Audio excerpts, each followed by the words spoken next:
The Cyberpunk tabletop role-playing game was heavily centered around the American and especially the Night City setting. However, the creators wanted to provide resources for running games set elsewhere in the dark future of cyberpunk, leading to the release of several sourcebooks exploring other parts of the setting. Today I want to talk about what has happened to East Asia and Australia in the cyberpunk timeline, which mostly means exploring the contents of the Pacific Rim sourcebook for Cyberpunk 2020, published in 1994. I will go country by country and also provide what little information there is about this region in the Cyberpunk Red setting of the 2040s. Cyberpunk 2077 really provides almost no insight at all about what's going on outside the States, so I can't tell you much about that.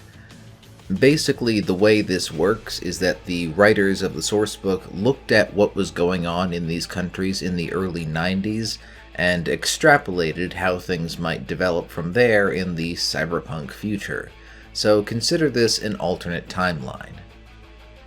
I will also say up front that I have never been to any of the countries I will be talking about in this video, and if the tabletop sourcebooks written by Americans in the 1990s that I'm getting this information from got something wrong about the culture or history of those countries, there's a good chance it might slip past me. I hope you understand. I should also say that the level of detail for every country in the sources varies greatly, as you can probably tell by the timeline sections. With that disclaimer out of the way, let's jump right in.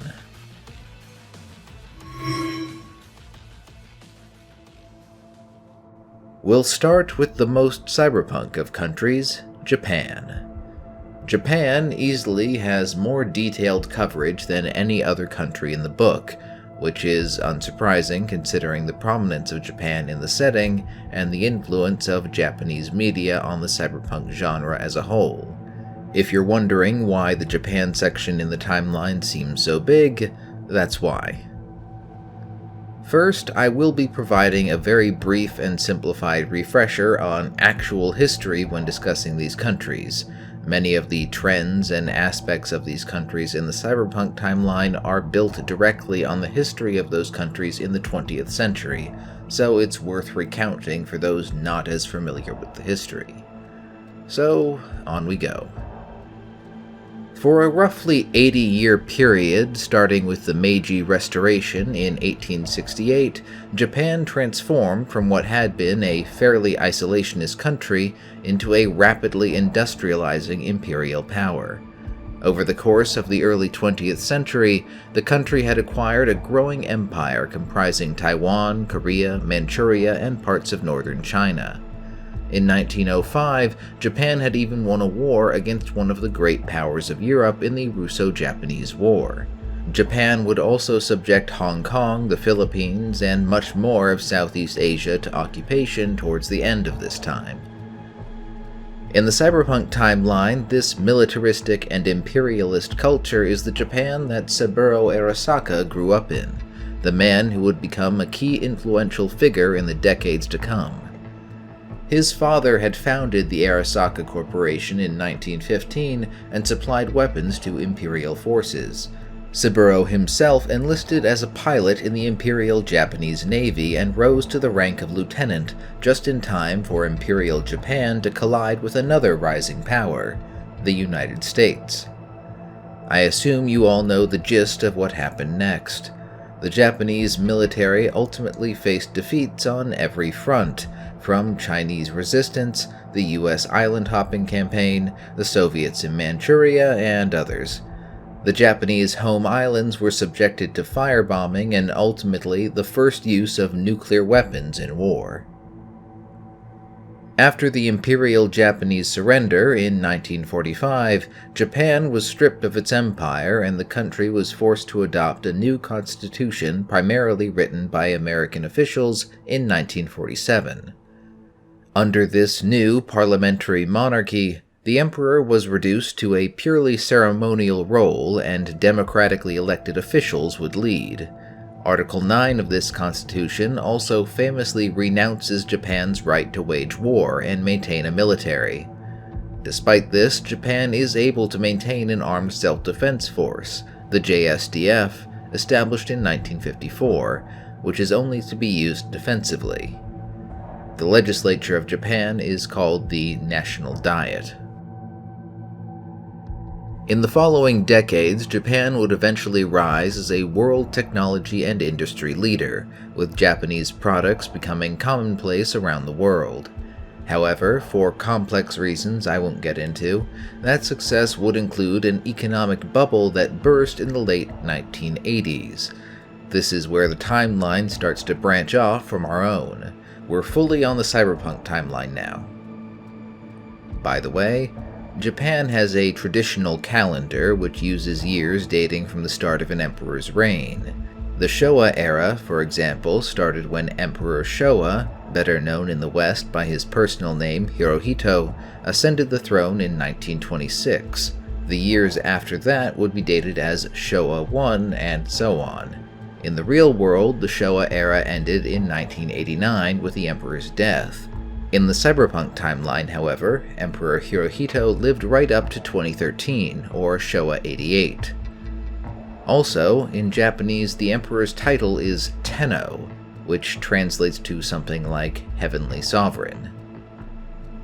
In 1992, Japan became a founding member of the European Economic Community, the only non-European member of this timeline's version of the European Union. The Americans were rejected for entry due to ongoing protectionist and isolationist policies. This would ultimately not be enough to fix Japan's economic problems, especially as the European and American governments were paralyzed by the great stock market crash of 1994. Bribery and corruption grew increasingly rampant. Rather than highlight the nation's problems, the media instead put more and more focus on the pageantry of the imperial household to distract from these issues. They also distracted from domestic problems by engaging in military diplomacy, sending the SDF abroad for the first time. At the forefront of this and other changes to Japanese policy was Saburo Arasaka, now CEO of the Arasaka Corporation, who was rapidly becoming the richest and most powerful man in Japan, if not the world. Saburo had taken the loss of Japan's empire poorly. His left arm and eye had been crippled during a dogfight with the Americans over Guadalcanal in 1942, and he had been discharged, only to watch his country suffer defeat from afar. He even nearly committed suicide when the emperor announced the surrender, but instead Saburo reconsidered and dedicated himself to the dream of restoring Japanese dominance on the world stage through economic, military, and technological power. He had been one of the only people in the world to anticipate and profit from the economic collapse of the early 90s, which elevated him to a position of profound wealth and influence. In 1995, the Japanese government undertook a significant reorganization of its structure, namely in consolidating powers and responsibilities into a smaller number of ministries.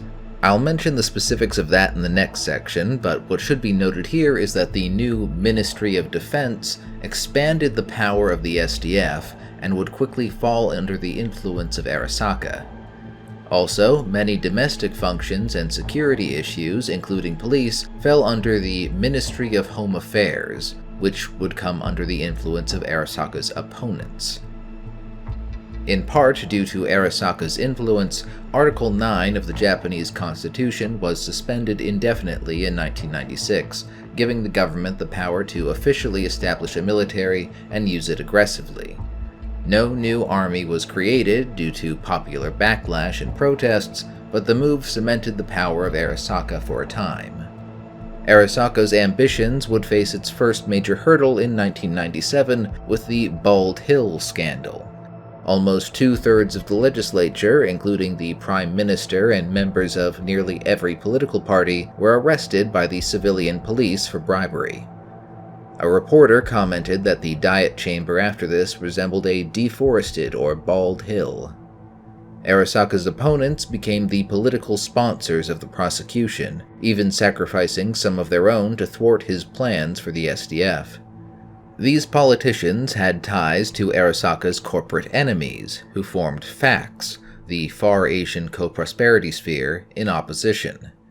A new general election formed a conservative but anti-Arasaka government.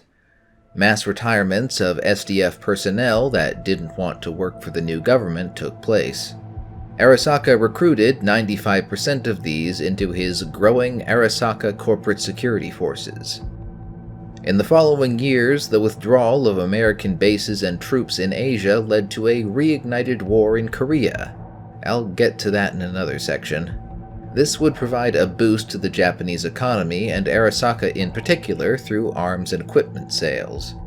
There would even be reports of Arasaka troops on the ground in Korea, though both the company and the Japanese government denied this. In response, Korean terrorist groups targeting Japan would arise. In addition, the 2002 food crash wiped out wheat crops worldwide, which bolstered many Asian economies through the export of rice, seafood, and synthetic foods. Facts would bolster Japan's position in the new space race by helping to establish GAB, the new Japanese Aerospace Bureau. Corporate cities would start to emerge out of smaller towns and cities in Japan in 2003, municipalities dominated by particular corporations. Over the course of the first decade of the new millennium, Arasaka was able to claw back its influence by exploiting divisions in its opposition and attain de facto control of the government. Their first order of business was to reduce the powers of the Ministry of Home Affairs controlled by facts, thus creating opportunities for the SDF and their own corporate forces. They successfully dissolved the National Police but failed to install Arasaka Security as a national replacement. Instead, prefecture governors would either maintain their own police or hire corporate services, usually Arasaka. Conflict between Arasaka and its domestic competitors would continue to escalate from 2010 onward. The roads between Japan's major cities would see raids on long-range trucks and mail transports, many by biker gangs as well as corporate forces. The government would actually start allowing express mail carriers to arm their transports. A technological race would ensue as well, with Mitsubishi Sugo, one of Arasaka's competitors, developing a prototype ACPA, an assisted combat personnel armor. Yes, of course, Cyberpunk Japan developed a mech suit before everyone else. I'll elaborate on those in the next section. The point is that Arasaka would quickly jump into the game and start developing their own, both companies releasing them by 2017. In 2012, a Euro-Japanese lab cooperation developed the first viable nanotechnology. In 2013, the Emperor Showa would die and the Emperor Shinka would take his place.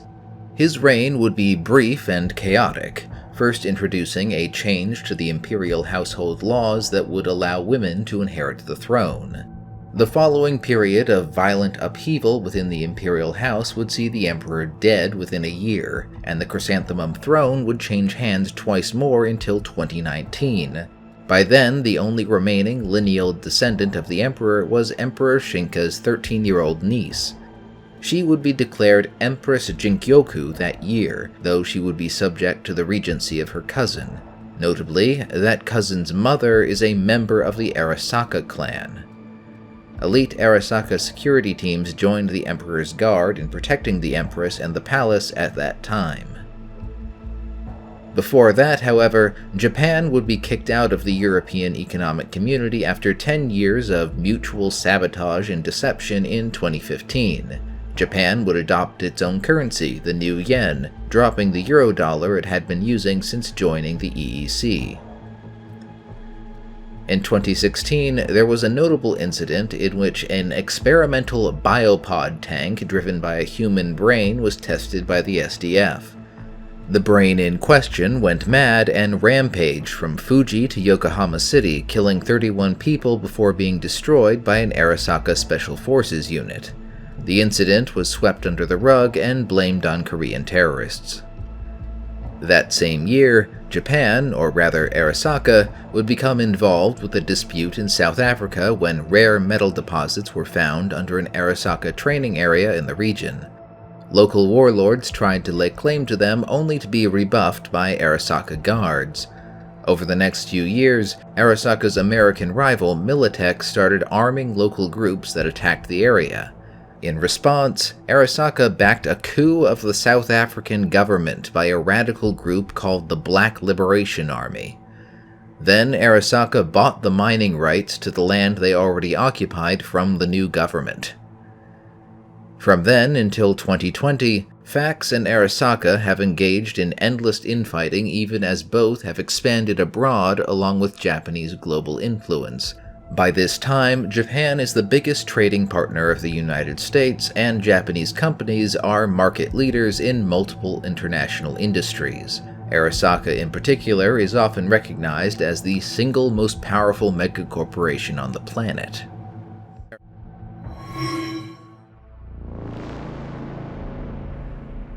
Alright, now I will be breaking down the powers that be in Cyberpunk 2020 Japan. In theory, Japan's parliamentary system is divided into 3 branches: legislative, judicial, and administrative. Members of the legislature, the National Diet, are elected by the populace and in turn elect the Prime Minister. The Prime Minister organizes a cabinet and nominates ministers for the bureaucracy. The National Court is independent of the Diet and the ministries, with all courts in the country falling under them.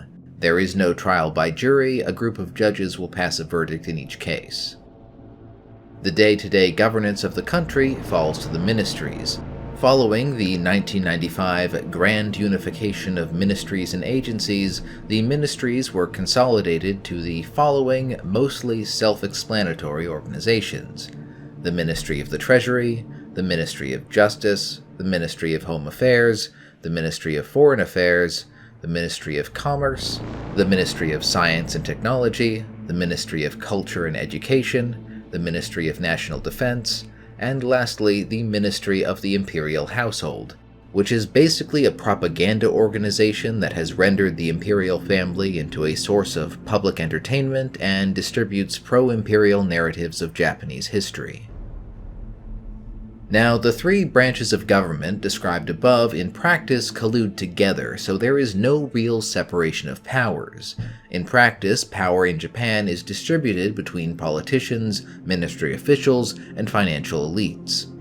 In the political world, power is split between the nationalistic Conservative Party and the even more nationalistic Labour Party, which usually backs the Conservatives but considers them to be too mild.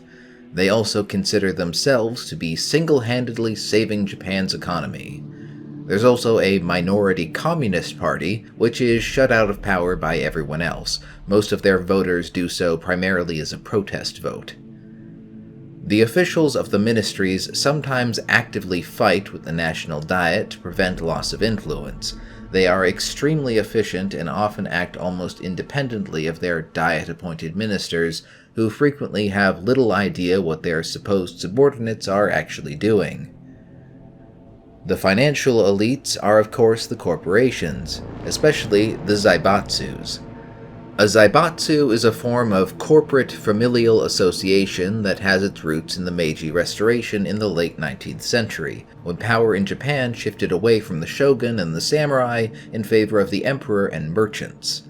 A zaibatsu is basically a family or clan that owns many companies, which may include competent individuals adopted into the family.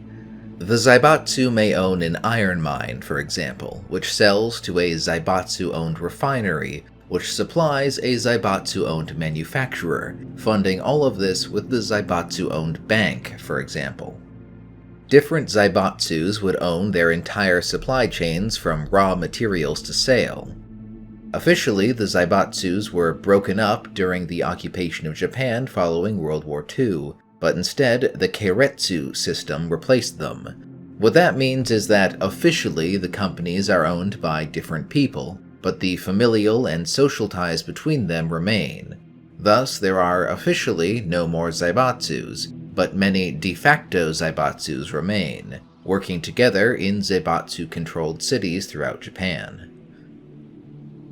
So, political, bureaucratic, and corporate forces are constantly pushing against one another in Japan, each believing themselves responsible for the nation's successes and eager to exert more power. Let's explore the Japanese Self-Defense Force. The SDF is divided into ground, maritime, and aerospace divisions. Despite the repeal of Article 9 allowing the creation of a Japanese army, they continue to call themselves the Self-Defense Force almost religiously. The SDF is controlled by the Ministry of Defense and ultimately carries out the commands of the Prime Minister. Despite having the third largest military budget in the world, the SDF is chronically undermanned. There are ex-SDF reserves, but many of them are currently working for Arasaka Security Services. There's concern of what exactly it might mean if they were called up.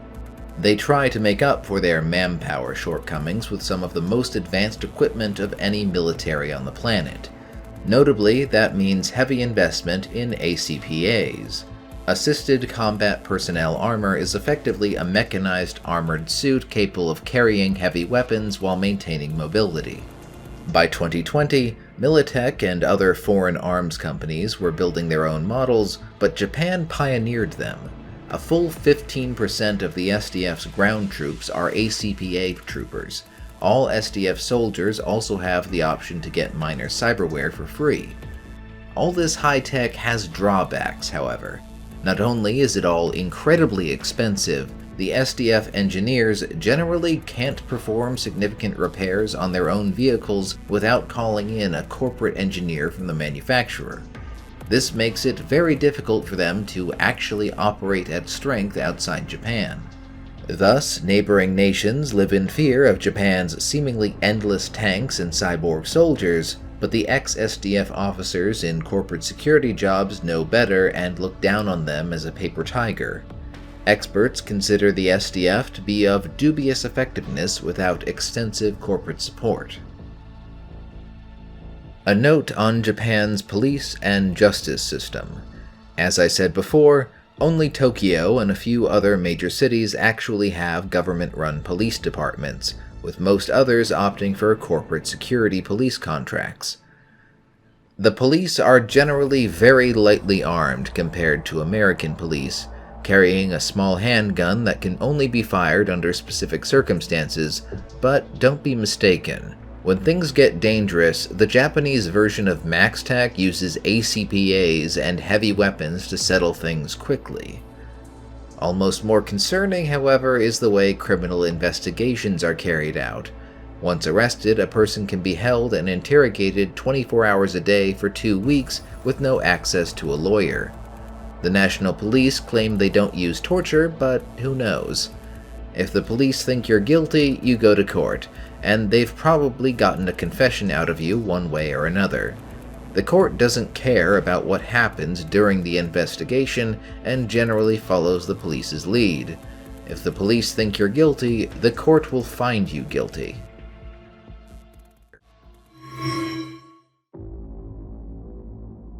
Generally, Japan is a very socially strict culture with a culturally ingrained concept of maintaining a pleasant and polite mask. What lies beneath, however, may be very different, and Japan has no shortage of people that live outside the strict socially accepted path, by choice or not. For the young, this often means joining gangs, of which Japan has many. The main types of cyberpunk-era gangs being bosozoku, teamers, and posers. Bosozoku are essentially motorized gangs roaming the highways and city streets of Japan. The name itself apparently translates to something like reckless driving tribes. This is apparently based on a real youth subculture of customized motorcycle groups that started in the 1950s and was at its peak in the 1990s. In Cyberpunk, they're basically motorcycle gangs, though you'll also find groups of rich kids riding around in expensive cars. They're surprisingly regimented and organized, with strict hierarchies and ranks. There are also some all-female bosozoku groups called ladies' teams, some affiliated with a male gang and others independent. Bosozoku are known for dressing and styling themselves flamboyantly, with dramatic hairstyles, colorful jackets, with extravagant earrings and nails in the case of the ladies. They all paint their vehicles in garish colors, attach metal claws and teeth to the front, and even put prominent flags up on them. They're known for revving their engines loudly in populated areas and generally making a nuisance of themselves. More seriously, Bosozoku groups are known to engage in raids on routes between the cities, smuggling, and other crimes. Sometimes they get hired by corporations to attack rivals. It isn't unusual for Bosozoku to leave the gangs as they get older and become professional drivers, mechanics, or smugglers. The most infamous Bosozoku gang is probably the Kotetsu no Ryu, the Steel Dragons in Tokyo, founded and led by none other than Yorinobu Arasaka, second son of Arasaka's leader Saburo Arasaka. Rejecting his father's ambitions for the company and Japan, Yorinobu spent months gathering the toughest nomad types he could find in Tokyo and built it up into a powerful gang organization, though they still lack the power to make much of a dent against Arasaka. Then there are teamers, which are less proper gangs and more cliques of junior high and high school students. They can be found smoking and drinking on street corners and under bridges. Teamers are disaffected and angry youths, easily incited to random acts of violence armed with small knives, tasers, and one-shot ceramic pistols smuggled in from China or Russia. For many of them, this is the start of life as a poor unemployed freelancer, or worse if they graduate to harder drug use. Then there are the Japanese poser gangs, which is pretty much what you might expect from a gang culture that evolved out of anime and manga cosplaying. There was actually a bit of a war on pop culture in Japan starting in the early 2000s. Around that time, Arasaka started leaning on the Japanese publishing industry to push propagandist works and programs. The existing fanbase for Japan's animation, manga, and other mediums was pushed into becoming more and more countercultural in response. Various poser gangs emerged as guardians of the subculture, partially as a result of cyberpunk culture seeping in from abroad. Ultimately, Arasaka allies would actually lose seats in government due to the backlash, which is why Arasaka sometimes hires Bosozoku and teamers to harass the posers. Japanese poser gangs generally fall into three categories. Grapplers generally dress as characters from martial arts games, manga, or animation, usually gathering to fight one another in game centers or on the street. Martial arts skills, cyberware, and illegal weapons are common. This leads to some bizarre sights, such as a ganger shouting, "Sonic Fist!" while firing rubber munitions from a forearm-mounted cyber shotgun, or to recount the experience of one foreign reporter. "Last week I met this cute, allegedly 14-year-old blonde girl with a strange costume, looked like a modified schoolgirl outfit with a tiara. Even my scanners couldn't detect any cyberware. You wouldn't believe it, but just 3 hours later I was covering a grappler Bosozoku fight and I saw her again. She melted a hole in an Ashigaru cyberbike with a finger-mounted laser while saying, 'Moonbeam power!' These are some seriously twisted kids." Another poser gang type are the Chambaras. They derive their themes from history, myths, legends, and Japanese period dramas. Chiefly, this means gangs of people that dress like they stepped out of feudal Japan as samurai or ninja. But more rarely, there are some that derive their characters from foreign stories, like King Arthur or the Chinese Romance of the Three Kingdoms. Most unusual of all, some go in for exotic biosculpting and cybernetic transformations to resemble yokai, Japanese supernatural creatures, or bakemono, demons and ghosts. Chambaras can typically be found near libraries and historical sites around Japan, with some having doctorate-level understandings of history and culture, surprisingly enough. They apparently self-publish works in various mediums that are very accurate to the portrayed period, with some Chambaras making money as experts and extras for such productions. Chambaras have also been known to act as guardian gangs for various areas, sometimes receiving funding from civic groups and corporations, even Arasaka. They are very capable of violence, lest it be forgotten, whether carrying out some historic grudge or protecting their territory. It isn't unusual to come across two Chambara samurai groups having a bloody throwdown on the streets of Kyoto. Lastly, there are the Metal Maxes. Metal Max posers derive their theme from mecha and science fiction shows. Most wear heavy normal armor or light power armor modified to resemble their idols, looking as chunky and robotic as possible. A few may get full body plating or go for a full Borg transformation, but that is very rare. The sheer amount of black market cyberware they get into makes them some of the most dangerous posers. They're often called on to act as security at poser events and tend to move in the same circles as grapplers.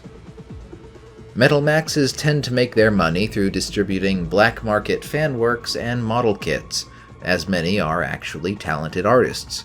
Some also get money from their ignorant parents. This is a very expensive way to be a poser.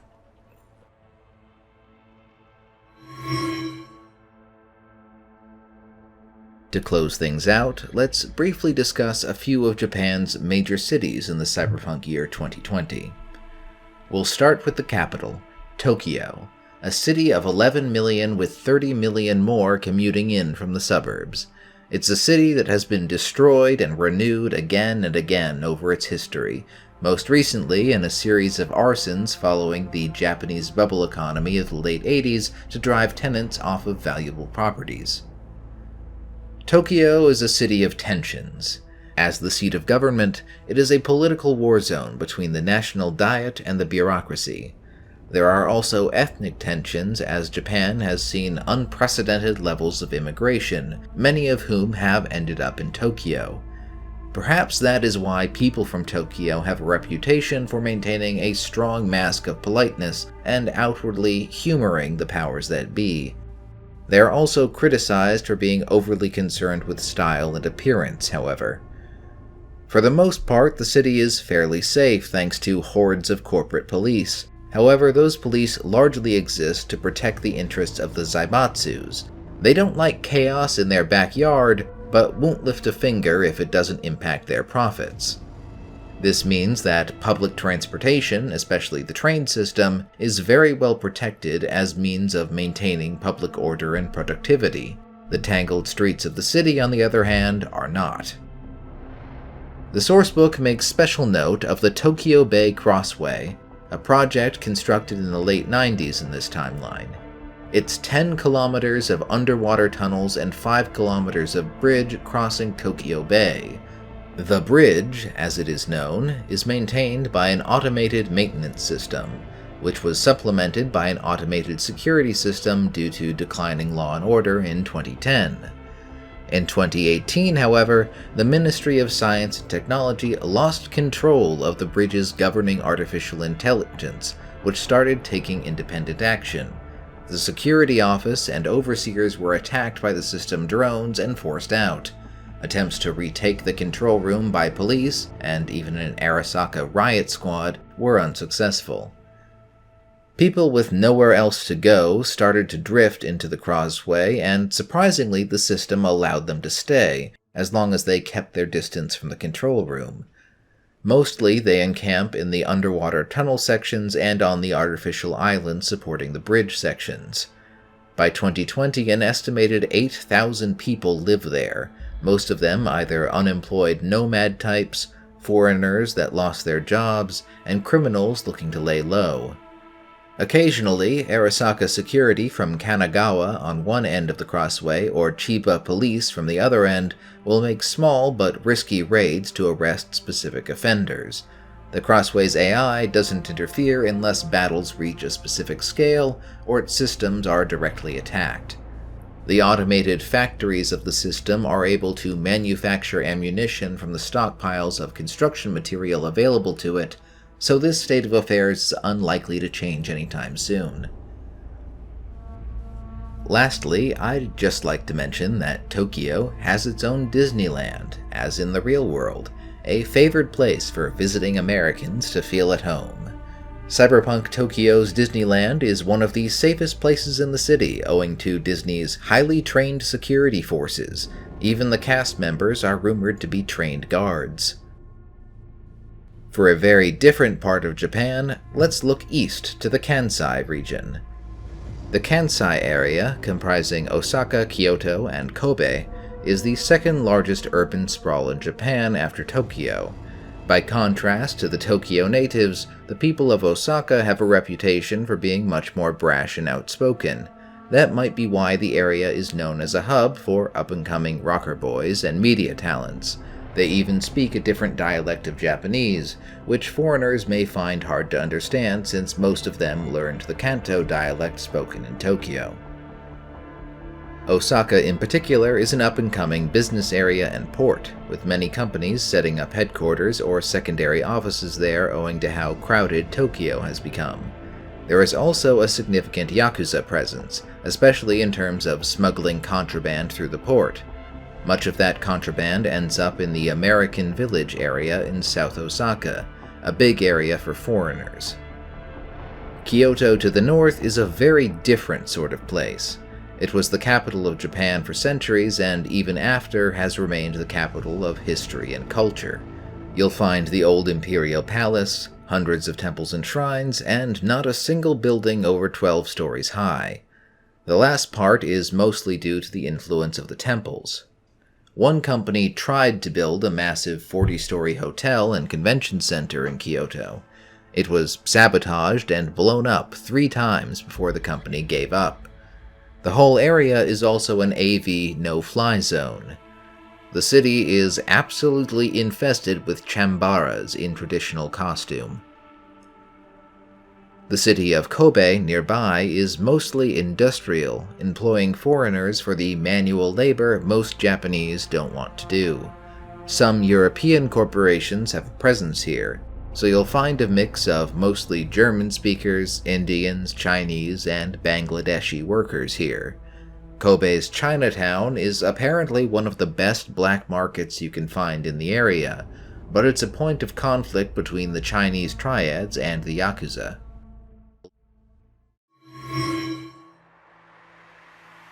Now that we've established how Japan has developed in the cyberpunk timeline, let's move it forward a bit to see what has happened to Japan in the years since 2020. The first thing to talk about then is the Fourth Corporate War. I've talked about that in great detail before, so I won't be delving into details on that conflict here. You can check out that video if you're curious.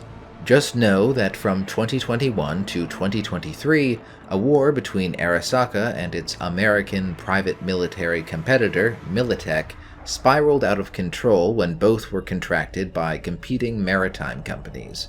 Indiscriminate autonomous weapons were unleashed in the sea lanes, coastal cities were hit with bioweapons, and both sides encouraged proxy wars against customers of the other. Japan itself saw very little direct conflict, however. Militech had no presence on the islands, and there was very little they could do to attack Arasaka on their own turf without mounting a military invasion of Japan. In fact, since Arasaka made a habit of recruiting Yakuza and criminals to send into battle against Militech overseas, the crime rate in Japan actually dropped. The defense forces were put on high alert, which discouraged those remaining criminals from raising their heads too much, so many enjoyed a surprising period of peace and safety. The government was not so content, however. The damage Arasaka and Militech were doing on a global scale was more than most governments were willing to tolerate, and it reflected badly on Japan's international standing. By 2023, European nations were nationalizing assets of both companies within their borders. The Americans would do the same, bringing Militech to heel. Arasaka's growing enemies in government would follow suit after the Arasaka Corporation attempted an abortive coup. Allegedly with information provided by the rebellious son, Yorinobu Arasaka, they used anti-invasion exercises as a pretext to deploy the SDF and nationalize many Arasaka assets. Meanwhile, the official CEO of Arasaka, Ki Arasaka, was killed in Night City, California, along with a sizable proportion of Arasaka forces. Saburo Arasaka's remaining influence in government managed to save the company from complete destruction, but they were restricted to a Japan-only company for the next 10 years. With Japan's own internal dysfunction and many of its trade partners ravaged by the war, the post-war period was difficult for Japan. The boom times of 2020 are over, and the economy struggled, though the corporations would have less power and influence than they used to. As for Arasaka, the leadership immediately fell back on trying to repair its reputation and re-establish its influence in government. Saburo's daughter, Hanako Arasaka, became the face of the company in the hopes of projecting a more benign image. Hanako would be instrumental in bringing her rebellious brother Yorinobu back into the fold, though he would form a rebellious faction within the corporation. Thus, Arasaka would have 3 internal factions vying for influence. The Kiji, or Green Pheasant, are a faction of traditionalists loyal to Hanako. The Taka, or Hawk, is the renegade faction led by Yorinobu. Lastly, the Hato, or Dove, faction is ostensibly a pro-reform group led by Saburo Arasaka's only grandchild, Ki Arasaka's American-born daughter, Michiko. In reality, she wants nothing to do with her family's machinations at this time, and the faction claims her as a figurehead for their own legitimacy. All of these groups are ultimately beneath the influence of Saburo himself in the company. Arasaka would continue to claw back international influence in the late 2030s and 40s. That's as much as we really know about Japan in the time of the Red. We know even less about Japan in the 2070s period, save for what we see in Night City from the Cyberpunk 2077 game. Japan is still a major economic and cultural force in this time, given the proliferation of Japanese products and pop groups. News coverage indicates that Tokyo is facing housing problems so severe that the government has suggested draining parts of Tokyo Bay to make room for more mega buildings. The Arasaka Corporation has put up 24 billion new yen for new construction to house the growing population, one of many things Arasaka has done to win the favor of the Japanese public. Chiba 11, a district in the city of Chiba, is also described as the poorest district in the country at this time, composed of slums and chemical-filled canals. That's where Cyberpunk 2077 character Goro Takamura grew up. Notably, Arasaka gained a major public relations win in 2067, when an Arasaka bodyguard took a bullet for the Emperor. The corporation has also regained an international presence with offices around the world, and just recently regained a foothold in the United States through Night City. Safe to say that Arasaka remains a hugely influential force in Japan and internationally.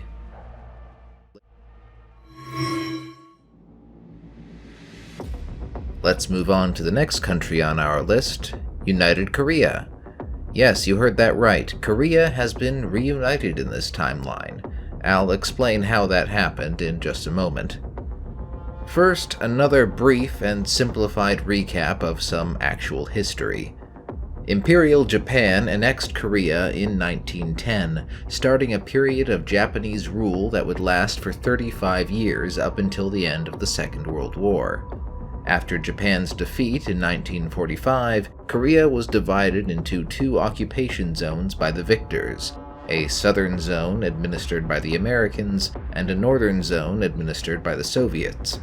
These zones would become sovereign states in 1948, the North a totalitarian communist state ruled by Kim Il-sung, and the South as the theoretically democratic Republic of Korea, then controlled by its autocratic first president Syngman Rhee. Both leaders wanted to unite the country under their own government, leading ultimately to the outbreak of war when the North invaded in 1950. The South received support from the UN and the United States. The North was supported by the People's Republic of China and the Soviet Union. Ultimately, the war ended in 1953 with the signing of an armistice that set the border between the 2 Koreas and stopped the fighting. However, no peace treaty was signed, and technically the two Koreas remained at war.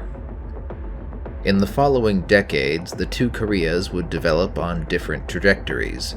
Despite having much more heavy industry before the war and much support from the Soviets and Chinese, North Korea would become very economically underdeveloped and isolationist under the totalitarian rule of the Kim dynasty, which encouraged an intense personality cult. South Korea, on the other hand, would go through several political upheavals and military coups transforming its government, such that by the end of the 1980s, the current government was actually the Sixth Republic of Korea. They had at that point rejected most of the authoritarian tendencies of the past and developed into one of the fastest growing economies in the world. Now we're getting to the Cyberpunk timeline, however. The situation between the Koreas remained largely stable in no small part due to the security guarantees of the superpowers. In the Cyberpunk universe, however, the United States experienced a dramatic social and economic collapse starting in 1994. This would ultimately result in the withdrawal of the United States from many of its foreign obligations. Thus, the start of the Second Korean War may have become inevitable with the withdrawal of American troops and bases from Asia in 1996.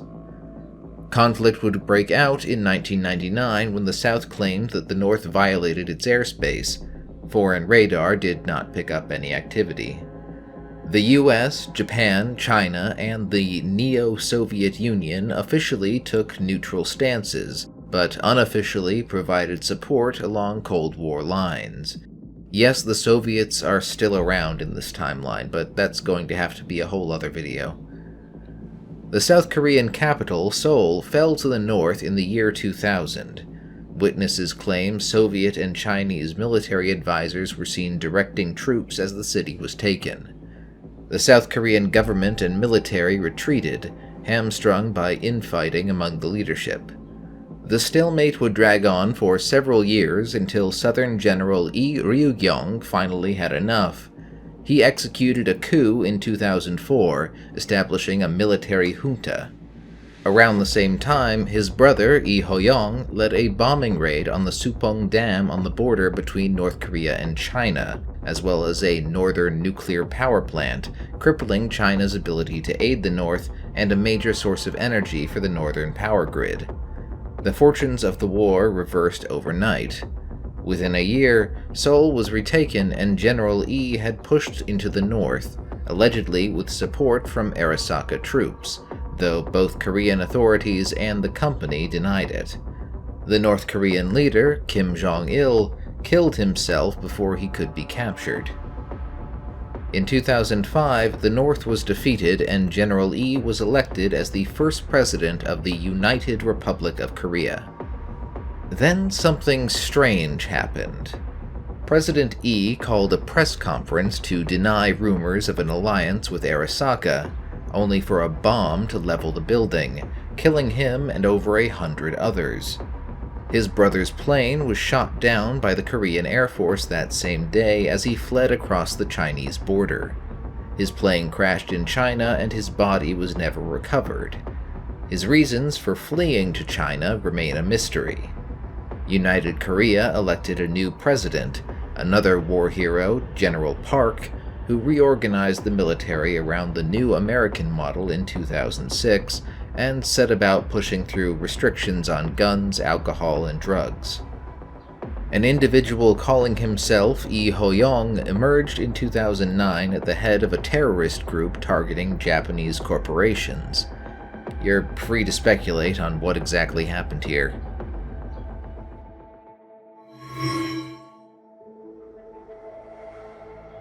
On the face of things, United Korea is a democracy, but as usual, the reality is more complicated.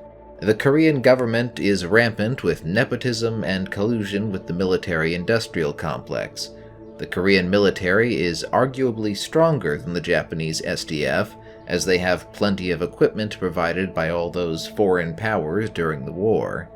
As that equipment has aged, Korea has started manufacturing its own as of 2010, though much of it is licensed designs from Militech and others. They also never lack manpower, as all Korean males must spend 3 years in the military. In theory, they could field a force that outnumbers the SDF 32-1. This societal militarism extends to the police, as police in Korea are the military police. There is no separate civilian police force. The military police are directly controlled by the president and act as his personal guard, but most of them also have ties to elite families.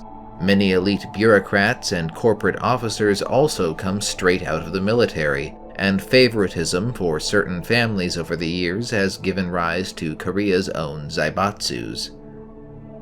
This trend has become increasingly referred to as Neo-Yangbanism, referring to Korea's ancient caste system. Yangbans were essentially the semi-hereditary elite administrative class of Korea for centuries, families that were expected to produce individuals capable of passing the required tests to become officials to maintain their privileges. The new Yangbans are not at all unified in their vision for the country, however. There are two major camps. The conservatives are extremely suspicious of the cyberpunk subculture seeping in from abroad, and seek to limit its influence with morality laws and austerity measures. The reformists believe that the same culture could inject new dynamism and creativity to the Korean economy. These factions align with Korea's two most powerful zaibatsus. Sungan Industries, specializing in arms manufacturing, electronics, and cyberware, supports the reformers. Despite hostility from the conservative government, Sungan has maintained an economically dominant position through strong business ties with Europe, America, and Japan. The company head, Sun Un-suk, is the only female business leader in Korea. Her outspoken criticism of Korean society earns her as much animosity from the conservatives as it does favor from the cyberpunk crowd. The Tanson Group, on the other hand, favors the conservatives, being run by the 95-year-old Chung Chun-il. He has expanded the group's interests into virtually all industries and is deeply suspicious of foreign influence in Korea, especially Japan. Under his leadership, the Zaibatsu has engaged in hostile takeovers and other belligerent activity towards companies that offend his views. Chief culprit of Korea's corruption by foreign influence is Sungan Industries in his eyes, and he is building up to waging an economic war on the Tanson Group's rival. He also hates Arasaka with a fanatical zeal. Rumor has it that the old man's family were servants of the Arasaka estate during the Japanese occupation of Korea, but nobody has ever been able to confirm that. Much of the conservative animosity towards foreign influence in Korea is specifically directed at Japan. In theory, relations between the two countries have improved since the Second Korean War, but animosity towards Japan is as strong as ever. Korean media is filled with often exaggerated tales of how the Japanese discriminate and torture Korean immigrants in Japan, invoking the Japanese colonization of Korea is a favorite weapon of politicians, though some would argue Japan has become a scapegoat for domestic problems. The reformist and conservative conflict has even infected the military, with the reformists influencing the army and the conservatives influencing the air force. Both are attempting to wield influence over the Navy.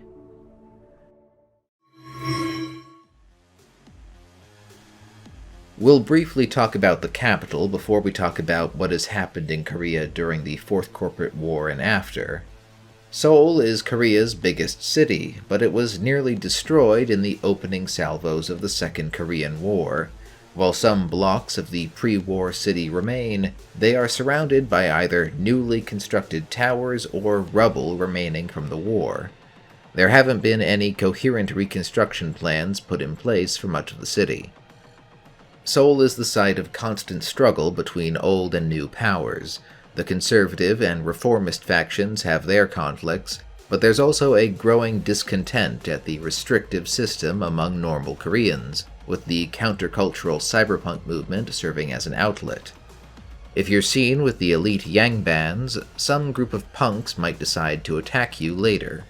If you're seen hanging around with the punks, the police might arrest you for aiding anti-state elements.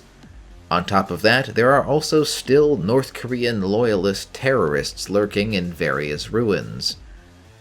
While the military police make public transportation quite safe, suffice to say that there's plenty of danger lurking around this city.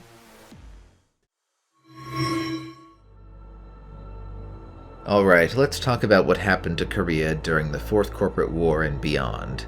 This whole political dichotomy I've been outlining sort of gets thrown out the window. The war has two big impacts on Korea. First, the port city of Busan, one of the busiest ports in the world, was hit by a bioweapon allegedly released by Militech. Korean authorities never determined whether this release was intentional or not, but it may have been part of a strategy to deny its enemies access to resources.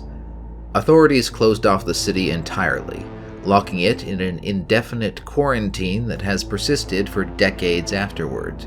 Satellite imagery in 2077 shows the automated systems in the city are still running after all this time. One might speculate that the surviving infrastructure might have been co-opted by rogue AI or such, but that's just a theory. The other thing that happened during the Fourth Corporate War was the renewal of war in Korea. The Arasaka Corporation promised support to die-hard North Korean elements to encourage the war, leading to the split of the peninsula once again. However, likely in part due to how the war ended for Arasaka, the North Koreans lost their support and collapsed, so the Korean government remained in control of the South, while the North became a collection of petty warlord fiefdoms. This state of affairs would continue until at least 2045, with both Koreas being extremely isolationist in that time. So, arguably, the conservatives won out on that one. However, shards in 2077 refer to the country as United Korea again, so it seems the warlords were dealt with and the North reintegrated at some point in that 30-year gap.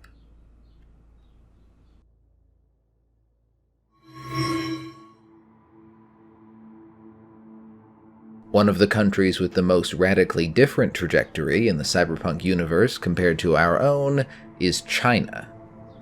So, starting with a brief, simplified recap of actual Chinese history, for a just over 20-year period between 1927 and 1949, China experienced an intermittent civil war between the Republic of China, controlled by the nationalist Kuomintang Party, and the Chinese Communist Party. After a brief alliance during the Japanese invasion of China, during which the nationalists took the brunt of the casualties, the communists ultimately came out on top and wrested control of the mainland from the nationalists, declaring the People's Republic of China in 1949. The remaining nationalist government fled to the island of Taiwan. In the following decades, the CCP led a series of programs to bring Chinese society in line with the hardline communist ideology of Chairman Mao Zedong, notably the disastrous Great Leap Forward, which caused one of, if not the greatest famines in human history in the late 50s and early 60s. Also, the Cultural Revolution of the late 60s to the late 70s, a period of violence, chaos, and massacres committed by the CCP as Mao attempted to purge capitalist and traditionalist elements from Chinese society. The Cultural Revolution ostensibly ended with Mao's death in 1979. His ultimate successor, Deng Xiaoping, would ascend to power in 1978 and chart a different path for China. Under his leadership, China would start to open its borders and engage in free trade within special economic zones. The new chairman called the Cultural Revolution a mistake, and in certain respects, China started to liberalize in the 1980s, relatively speaking, moving away from centralized control and Maoist ideologies for limited introduction of free markets. Foreign investment flooded in and made China one of the world's fastest-growing economies. Deng also introduced term limits for state officials and other systemic reforms as part of China's new constitution in 1982. Authoritarianism and repression remained, however, as demonstrated in the Tiananmen Square protests of 1989. Students and workers gathered to demand greater accountability for corruption, constitutional due process, democracy, freedom of the press, and freedom of speech. The brutal military response to the protests killed hundreds to thousands, depending on which estimate you look at, sending a clear message of the limits of this ostensibly more liberal China. Now that I've ensured this video can't be viewed in China, let's discuss the Cyberpunk timeline. In the real world, the reforms of Deng Xiaoping's government led to even more explosive economic growth and social transformation in the 1990s and 2000s, with a mass migration from the countryside to the expanding industrial cities. In the Cyberpunk timeline, that's not what happened. Instead, another civil war happened. In 1992, a group called the Maoist Loyalist Cabal arose in Hunan Province, the home province of Chairman Mao, as backlash to the reforms. Led by a former high school teacher named Hua Yuqi, they called for a return to hardline Maoism that drew as much from the Khmer Rouge of Cambodia as Mao, in their emphasis on agrarianism. Many disaffected peasant farmers, who had largely been excluded from the nation's new wealth, sympathized with their rhetoric, and soon the MLC had a force of over 2 million militia. They tore through the south of China, burning temples and destroying what they deemed capitalist monuments, meaning many tourist attractions. They kidnapped academics and industrialists to send them to the rice fields, harvesting crops by hand. By 1995, the MLC had taken over the Guangzhou Special Economic Zone and started threatening Hong Kong. That and the impending handover of the city from the British to the Chinese in 1997 caused everyone who could to abandon the city, including many corporations. The remaining local forces in the city worked to fend off the MLC as the PLA contested them in other areas. In 2002, a global food crash allowed the rice-producing regions controlled by the MLC to curry favor with the PRC-controlled portions of the country by smuggling rice north. Both sides sold food internationally to raise funds for weapons, with many parts of the world being desperate enough to deal with the Maoists. By this time, the People's Liberation Army, the PLA, the armed wing of the Chinese Communist Party, was fighting uprisings on multiple fronts. There was a mass uprising in Tibet and Muslim extremists in the north funded by the Soviets. To make matters worse, Deng Xiaoping died around this time, and it would be years before a strong leader would take the reins.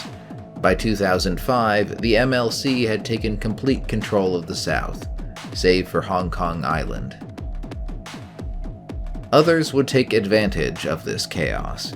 In 2008, the Soviet state oil company Sovoil and an American oil company called Petrochem began exploiting and fighting over South China Sea oil fields, which China laid claim to, in what became known as the Second Corporate War. The Republic of China in Taiwan also announced independent sovereignty from the mainland, rejecting the One China policy of the People's Republic. As the PLA was in no position to do anything about these crises, they could do nothing as Taiwan received international recognition. At this time, however, General Zhang Shashi was elected to lead the Chinese Communist Party. One of the first things he did was sign the China-US Mutual Aid Pact. Yes, this is a world where the Chinese Communist Party's closest international ally is the United States. This is a very strange timeline. Militech almost immediately jumped in to get a foothold in the Chinese market and sell weapons to the PLA.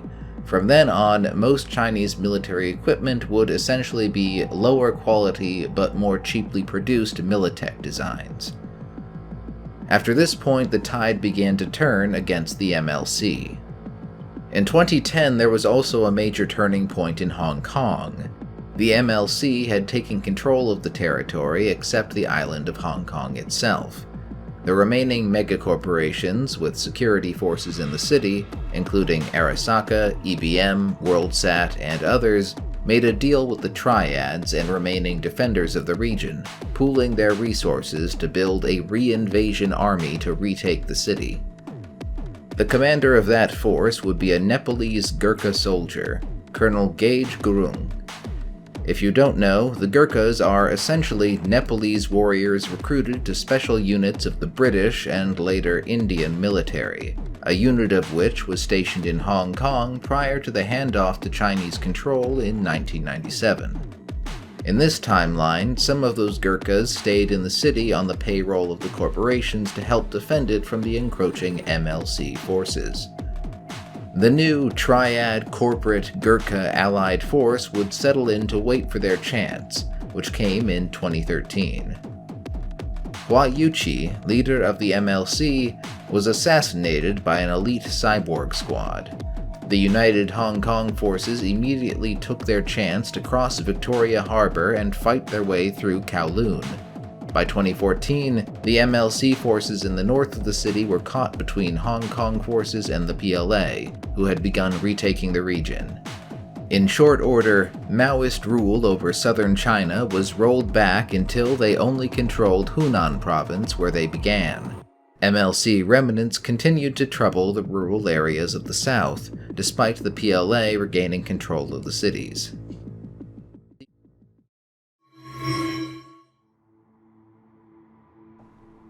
As to what China is like in the cyberpunk year 2020, Chinese society is extremely stratified. The most powerful people in China are the cadre of the Chinese Communist Party, card-carrying party members and government workers. They have special privileges and hold the most power, running the political affairs of the country and elaborate government bureaucracies. Outside the special economic zones, the government oversees most everything. The majority of the population are basically peasants working in state-run farms and factories. Chinese corporates run the many joint business ventures in the special economic zones with mostly American and European companies. Foreign companies are almost always required to partner with the Chinese company in order to operate in China. As for less government-approved goings-on, China has few, if any, booster gangs or similar cyberpunk gangs. Elite military units are pretty much the only people you'll see with cybernetics in China, for starters. Instead, the vast majority of organized crime is run by the triads, underground organizations that have their roots in secret societies that have been around for potentially thousands of years. Only in recent centuries did these groups evolve into criminal enterprises. Chinese triads have international reach wherever the Chinese diaspora exists in significant numbers, but these tend to be local groups that have no deference or loyalty to the triads in mainland China. Triads both directly fought the Maoists and helped smuggle weapons for the PLA during the fight with the MLC, so they have an oddly cozy relationship with some elements of the Chinese government and military. There are plenty of youth gangs in Chinese cities, however, though they can't muster the same sort of firepower as true booster gangs or the triads. Some evolve into triads, but most flame out. There are also political youth clubs that the government persecutes, given that they advocate for alternative social systems, and the CCP fears another MLC-style uprising. There are also pirate groups operating on the Chinese coast. Some work for triads, a few actually work for the government.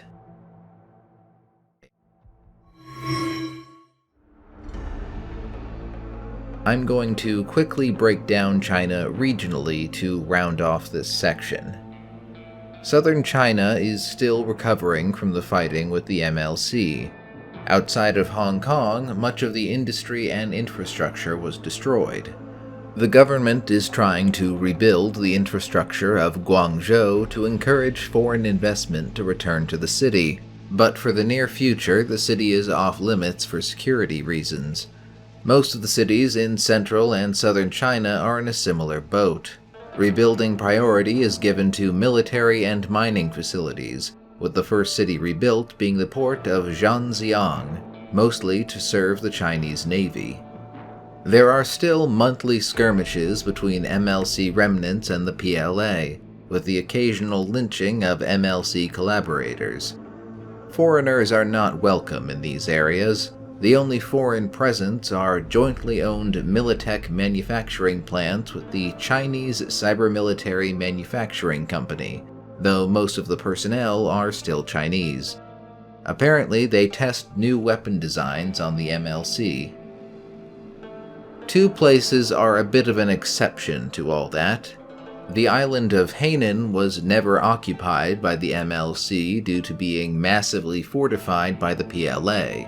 It has only become more so in the time since, with weapons pointed at both Vietnam to the west and the Spratly Islands to the south. The other exception is Hong Kong. After driving out the MLC, the alliance between the corporations and triads dissolved. Everyone went about their usual business. The CCP and the PLA have frankly been too busy to impose more control of Hong Kong, so the triads and the corporations have been able to do as they please. Lantau Island is largely controlled by the triads, while Hong Kong Island itself is controlled by the corporations. The PLA and Militech set up a regional headquarters in Kowloon. There are apparently occasional skirmishes between Militech Security and Arasaka, which controls a chunk of Hong Kong Island. The famous Kowloon Walled City, which was not torn down in this timeline, still exists and is the major hub for triads and edgerunner activity on the peninsula. Rumor has it that some Netrunner group, or possibly AI, are collaborating with the triads in this area. As for the remaining Gurkhas, they privatized under Colonel Gurung and formed a private military company based in Hong Kong, but they hire themselves out internationally as bodyguards, security, and even as full battalions. Let's move to the east, where we have China's currently most prosperous region. Well, most everything south of Shanghai is in a similar state to the rest of the south. Shanghai is the country's biggest financial and manufacturing center. The PLA kept the MLC from ever touching the place. This is the biggest hub for foreign companies in China. While many Western companies abandoned the country when Hong Kong fell under siege, Asian companies further invested in Shanghai. The company with the largest presence is a Japanese steel company. It's also probably one of the most popular, and only, places for cyberpunk culture in China, with its active nightlife and various illicit business opportunities. To the north of Shanghai, you'll find various industrial cities and extensive agriculture around the Yangtze River until you hit Beijing. The capital sprawl is filled with state-controlled industry and some of the worst air quality in the world. Tiananmen Square and the Forbidden City have domes over them to keep out the smog. There are extensive, literally underground markets, most of which are legal but also sell black market goods on the side. This is the center of power for the CCP. As such, you'll find the place filled with party cadre members and the headquarters of various businesses that do major business in China, like Militech. Further to the northeast, you hit Manchuria, which is mostly state farms and mining. It would be boring, except for the border with the Soviets and United Korea. The Koreans haven't forgotten the aid China gave the North, nor that China continues to quietly aid anti-Japanese Korean terrorist groups. Both the Soviets and the PLA keep sizable garrisons on their border in anticipation of a territory dispute that's been brewing since the days of Mao. The rest of the northern border is similarly heavily guarded, facing a Mongolian republic that was turned into a puppet state by Sovoil, the Soviet state oil company. The west of China is almost as much of a mess as the south. You see, in 1997, there was an exchange of nuclear weapons in the Middle East referred to as the Mideast Meltdown. One of the consequences of this was a large number of Muslim refugees moving into northwest China. This upset China's long-standing plans to move ethnic Chinese into the region. They also brought weapons with them. Thus, the PLA's effort to stop the migration led to an uprising and insurgency that continues. Tibet was hit with a lot of radiation when the bombs fell as well, causing the government to evacuate the ethnic Chinese in the area and some of the minorities. Rumors indicate a guerrilla war has ensued between the PLA and remaining population, but the government closed the region completely in 2017. Nothing has been heard by the rest of the world ever since. Recently, outsiders have noticed a lot of heavy equipment heading into the area, with leading speculation being that China is building a large mass driver in the region to better be able to put objects into orbit. Down in the southwest, the MLC was never really able to penetrate into the Sichuan Special Economic Zone, once the farmers there realized the Maoists wanted to bring back centralized control. Sichuan is the most industrialized region of this part of China. Yunnan province to the south, bordering the Golden Triangle of China's southern neighbors, is home to one of the largest forests in Asia. The PLA's control is more tenuous here, as they struggle to root out guerrilla forces in the rainforests. Owing to the proximity to the Golden Triangle, the whole area is rife with the drug trade. If you don't know, the mountainous region where the borders of Thailand, Laos, and Myanmar meet are where a massive proportion of the world's opium is produced. The CIA coined the term Golden Triangle for the region. Lastly, there is Taiwan. I considered making this a separate section from China purely for the principle, but I think the organization works better this way. Earlier in this video, I mentioned that the Republic of China, the nationalist government, fled to Taiwan after the Civil War. The island remained under martial law until the late 80s and early 90s, during which time those who expressed pro-communist or anti-government sentiments were often imprisoned or executed. In the 90s, the government ended martial law and started to transition to a multi-party democracy. In the Cyberpunk timeline, Taiwan declared internationally recognized independence from China in 2008.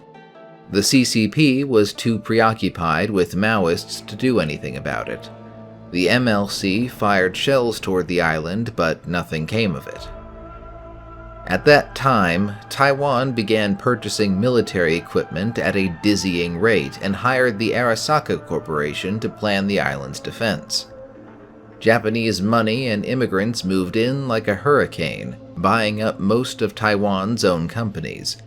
One major exception being Kang Tao, a Taiwanese arms manufacturer.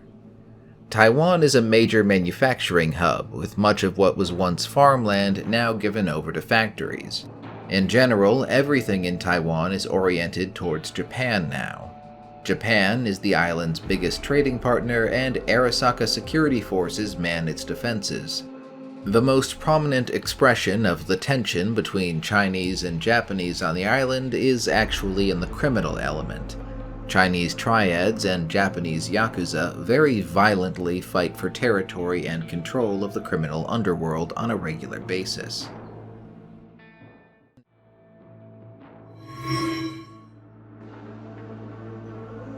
Alright, all of that was China and Taiwan as of 2020. So what happened to these places in the Fourth Corporate War and beyond? Well, during the Fourth Corporate War, China was worried that Arasaka might attack Militech assets in the country. This did not seem to actually happen very much, however. In fact, Chinese companies made a lot of money selling to Arasaka during the war. They would not escape unscathed, however. A bioweapon was unleashed in Hong Kong, much like Busan in Korea, forcing the evacuation of the city. Virtually overnight, everyone that could escape did, and everyone that couldn't was dead. The city would be surrounded by a 100-foot wall and indefinitely quarantined. That doesn't mean the city was dead, however. Life, of a sort, would return to it.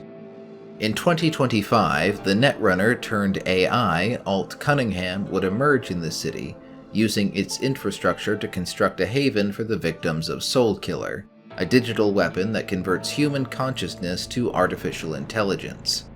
That haven would become known as the Ghost World. As for the time of the Red, around 2045, China would still be reeling from the loss of Hong Kong. Furthermore, China would be engaged in resource wars on the Mongolian Plateau and the South China Sea, apparently with the Soviet Union. The government is described as exhausted and tottering. Taiwan also lost Kang Tao around this time. The arms manufacturer was reorganized as a mainland China-based company. With Taiwan probably losing Arasaka's support, they were no doubt under greater threat of invasion from the mainland than they had been in decades. As for the 2077 setting, we know even less. Apparently, China has become the first country to convert entirely to self-driving cars issued by the government. All personal vehicles would be confiscated, and personal bikes would be outfitted with tracking devices. China has also signed a trade deal with India to deepen their ties, and China and the Soviet Union are also apparently competing to make a major arms deal with Arasaka. That's it for China.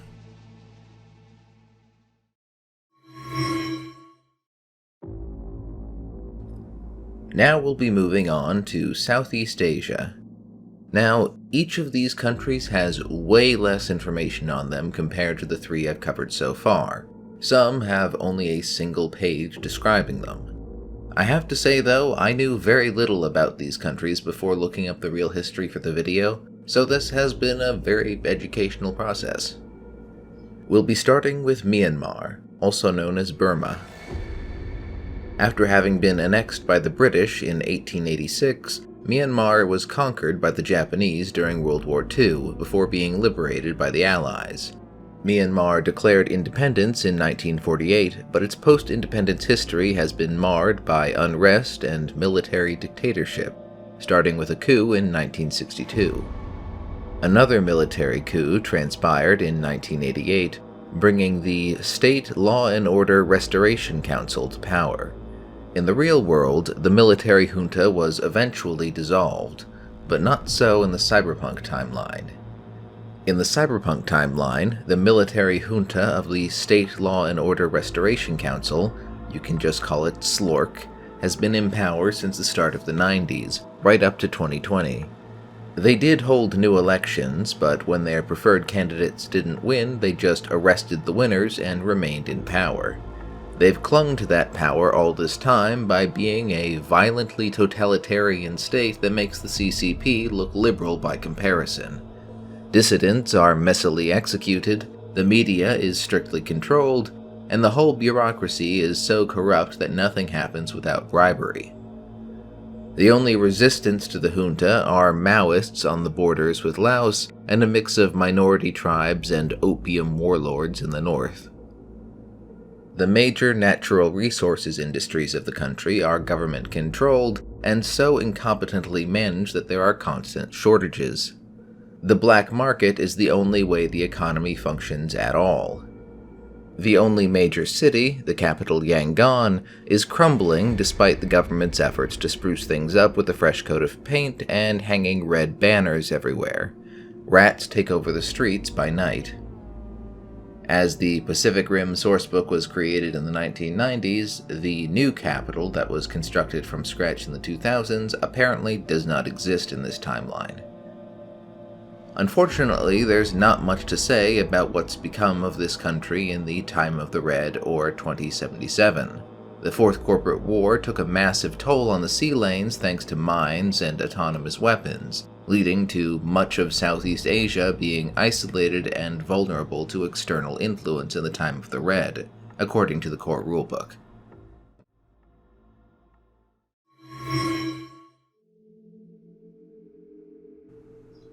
Next in the book is Cambodia, a small country with an unfortunate history of being dominated by foreign powers and bloody-minded revolutionaries.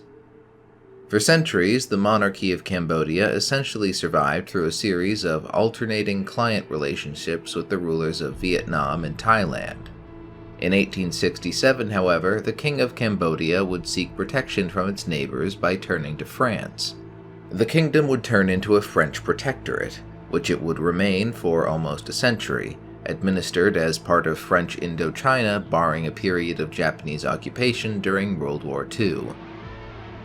Cambodia declared independence in 1953, becoming a constitutional monarchy. During the Vietnam War in the 1960s, Cambodia was subjected to a bombing campaign by the United States against Vietnamese communists that were transporting supplies and troops through the country.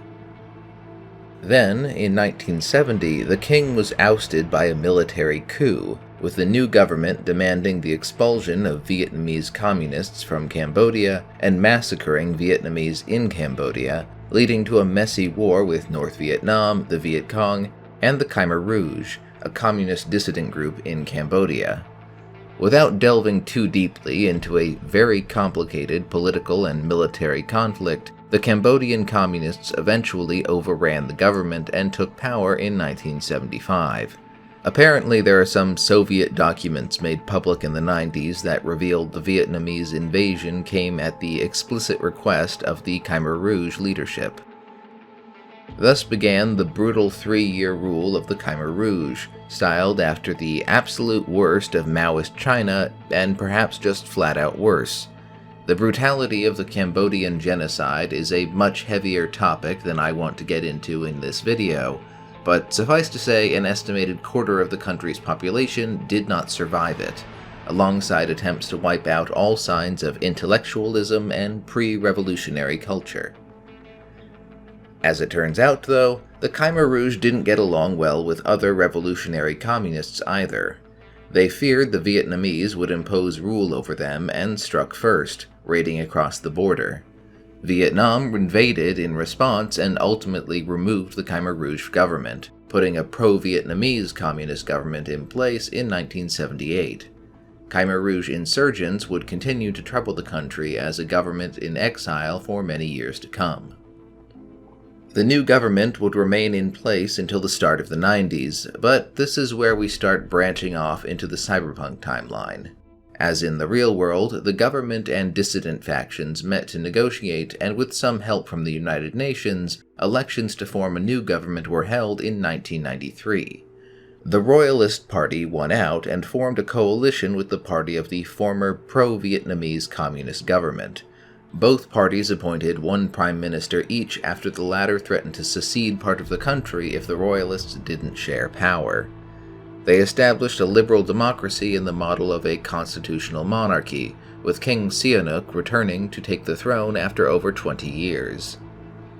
Now, in the real world, the Khmer Rouge moderated somewhat in the late 1980s and were dissolved in the mid-1990s, but in the Cyberpunk timeline, they did not. Instead, they remained a belligerent force that became such a thorn in the side of the squabbling coalition government that getting rid of them was the one thing they could agree on. So, with corporate aid, the government drove the Khmer Rouge militants north and out of the country into Laos in 2003. What they did there, well, we'll get to that momentarily. As for Cambodia, the two reigning parties are engaged in a state of low-intensity conflict, including disappearances and assassinations. Some say the megacorporations are playing the two sides against one another to make opportunities for themselves, and they may be right.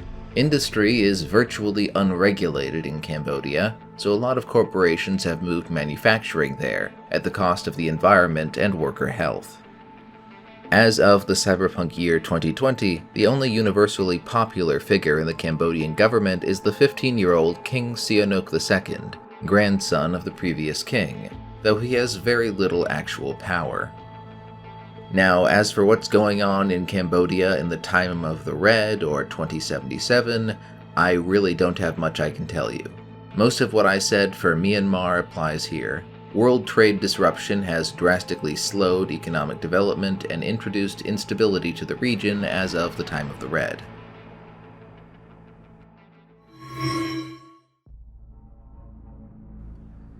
Moving to Laos, I will say that the very first sentence of the section in the Cyberpunk sourcebook for this country describes it as the country that makes Myanmar look advanced.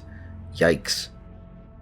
Like several of the other countries of the region, Laos' 20th century history starts as a French protectorate as part of French Indochina. Laos had actually been separate kingdoms before that, having historically been ruled by a single kingdom that broke up, then was unified and reorganized with the other parts of Indochina as Laos under French rule in 1898. Laos would become independent half a century later in 1953. North Vietnamese forces had invaded the country when it was still a French protectorate, and they didn't leave when the royal government became independent. They also started transporting personnel and material to South Vietnam through Laos, which was targeted by American bombing campaigns. Conflict would come shortly, with the Laotian Civil War lasting from 1959 to 1975. The royal government of Laos, covertly supported by the Americans, fought a communist faction called the Pathet Lao, sponsored by North Vietnam and the Soviet Union. Ultimately, this ended with the communists taking power and Laos becoming a client state of Vietnam. In the Cyberpunk timeline, this government would remain in power until 2003. Remember how the Cambodians pushed the Khmer Rouge north? Well, they crossed the border into Laos and very swiftly overtook the country. Laos is ruled by the Khmer Rouge now, and they wasted little time reverting to their old 1970s program. Temples and other cultural sites are targeted for destruction, and as much of the population as they could find was forcibly moved to collective farms. Minority religious leaders are hunted in the countryside. Anyone caught speaking English or French is executed, as well as any Vietnamese people. The Khmer Rouge also took over the regional opium trade in the Golden Triangle. To maintain good relations with the other factions of the area, they allow the other drug lords to transport their goods down the Mekong River to the south, not knowing that some of those factions are also smuggling Laotian refugees out of the country for a hefty price. The Khmer Rouge also traded with and supported the MLC in China, so they are bracing for a Chinese invasion by the PLA in a year now. Aside from that, the Khmer Rouge economy is mostly selling rice to Thailand for guns. As for the government, rumor has it that Pol Pot himself still leads the Khmer Rouge, but seeing as he would have to be 95 years old for that to be true in 2020, and I doubt he has access to Saburo Arasaka's healthcare plan, only the most devout and not-so-bright Khmer Rouge toadies believe this. Orders flow from some central authority figure, but their location and identity is carefully hidden.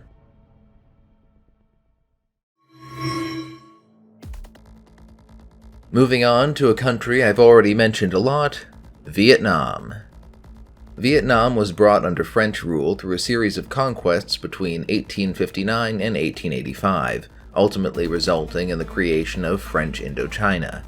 French administration of the country would continue until Japanese occupation during World War II, and then the proclamation of the independent, communist, Democratic Republic of Vietnam by Ho Chi Minh in 1945. This resulted in the First Indochina War as the French attempted to reassert colonial control, which ended in 1954 with an international treaty that dissolved French Indochina into three countries: Cambodia, Laos, and Vietnam. Vietnam was further divided into North and South, with the Communist Revolutionary North backed by the Soviets and China, and the Western-backed government to the south. Ongoing insurgency in the south would escalate into a war around 1960, and this is not the place to get into a detailed discussion of the Vietnam War, so suffice to say that the North conquered the South in 1975 to form the Socialist Republic of Vietnam. You've heard a bit about the stuff Vietnam was up to with its neighbors in this time period already, so I won't belabor that. I'll only add that the country was briefly invaded by China in 1979 in retaliation for the Vietnamese removing the China-backed Khmer Rouge from power in Cambodia. Starting in the late 1980s, the Vietnamese leadership started to introduce reforms allowing private ownership of farms and factories while courting foreign investment. In the Cyberpunk timeline, this trend of economic deregulation continued. As soon as the government was out of the way, foreign money from Japan, Hong Kong, France, and America poured in. Vietnamese small businesses boomed so well that they even weathered the world stock crash of '94, the country not being dependent on big corporations just yet. They received another economic boost in 2002, exporting food during the wheat crop food crash. Unfortunately, their economic prosperity would not save them from environmental disaster. Between 2008 and 2010, a conflict called the Second Corporate War raged in the South China Sea between the security forces of Sovoil, the semi-privatized state oil company of the Soviet Union, and an American oil company called Petrochem.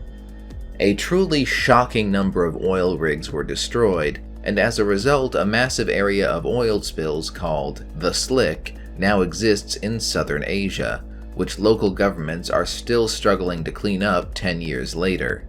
The beaches and fishing industries of southern Vietnam were ruined. They also have an excessive deforestation problem caused by too much logging, so very little of Vietnam is entirely free from ecological devastation.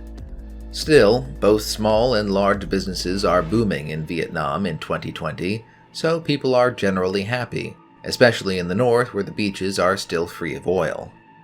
Saigon in the south, on the other hand, has had to deal with most of the damage from the Slick, but has become the richest part of the country by making and exporting goods that are illegal in other parts of Asia. For that reason, the Triads and Yakuza have a presence in Saigon, along with local biker gangs and others looking for profit. The Vietnamese government is still communist in name, but most of the socialist system they once operated has been discarded. They still won't look too kindly on any criticism of the government, however. The only state-run company left is Vietnam Oil, which mostly just provides space and personnel for Sourcebook operations. Vietnam has adopted the Eurodollar, though you can easily get change in American dollars or Japanese yen. Surprisingly, a lot of the border security in Vietnam is actually provided by American mercenaries of all groups. As for what happened in Vietnam after 2020, again, it hasn't been fleshed out to any level of detail. The boom times are broadly said to be over in Asia due to sea lane disruption, but in 2020, several firms in Vietnam were working on oil-eating nanomachines, so hopefully they at least managed to clean up the oil.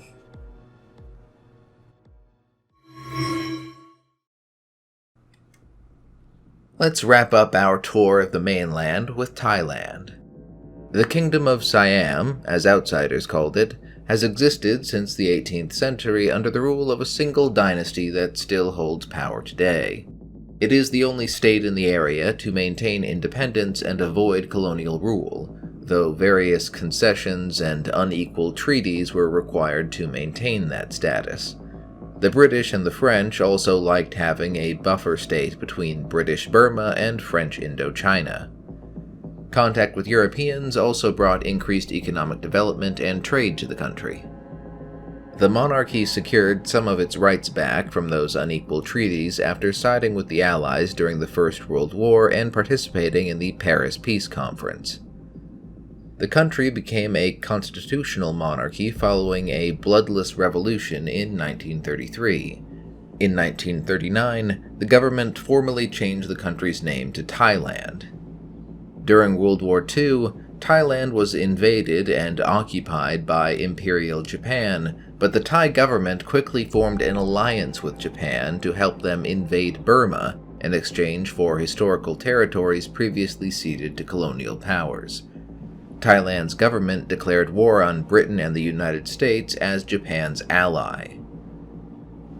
Rather than deliver the declaration of war, the Thai ambassador to the US instead collaborated with the Allies to create an anti-Japanese resistance movement that fed intelligence to the Allies.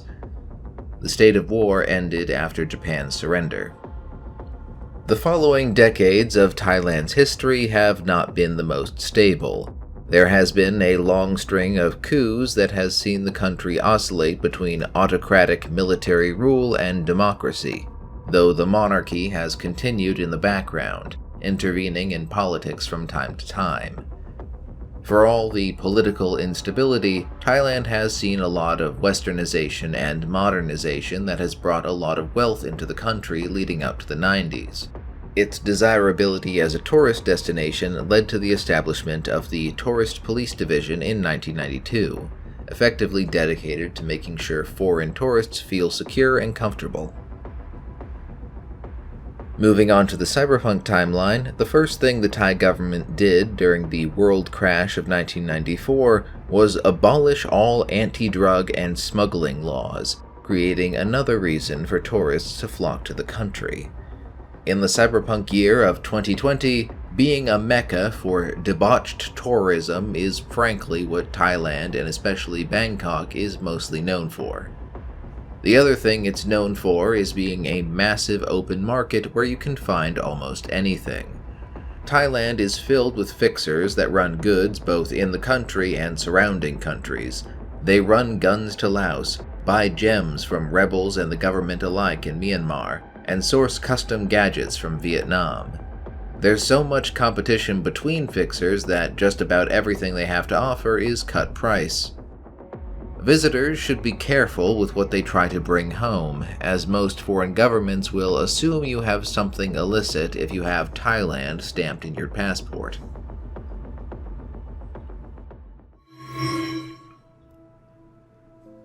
Moving into the islands, we'll start with the city-state, Singapore. Originally developed by the British as a trading port starting in 1819, after securing the land by treaty with the Sultan of Johor, the city remained a British possession until the Second World War. It fell to the Japanese in 1942. Britain's failure to defend their colony contributed to increased calls for self-rule. Britain agreed to allow internal self-rule in 1956. In 1963, Singapore became a part of Malaysia, a country formed out of several former British possessions.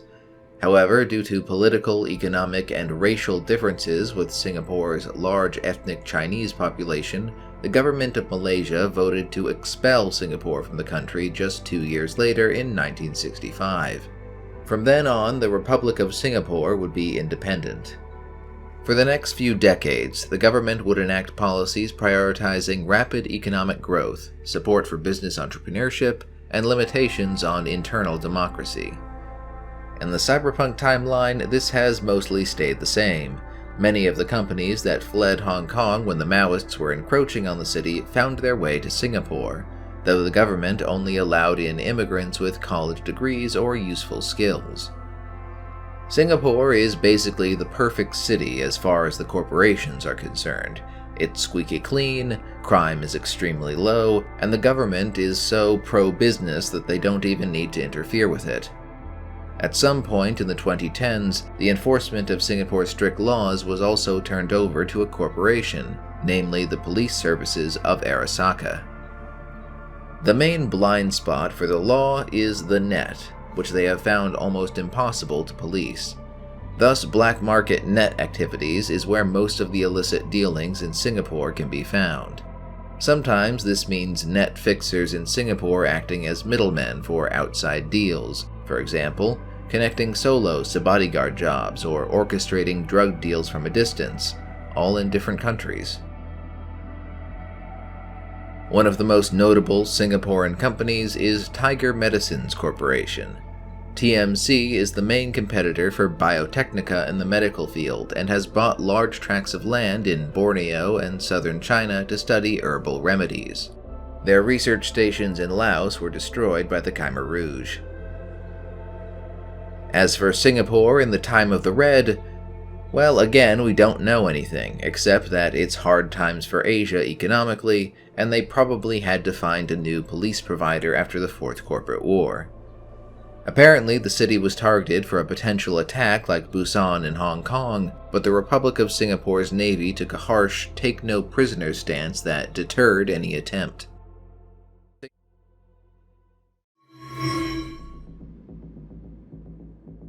The Sultanate of Brunei, or Brunei Darussalam, is an Islamic sultanate on the island of Borneo established some 600 years ago.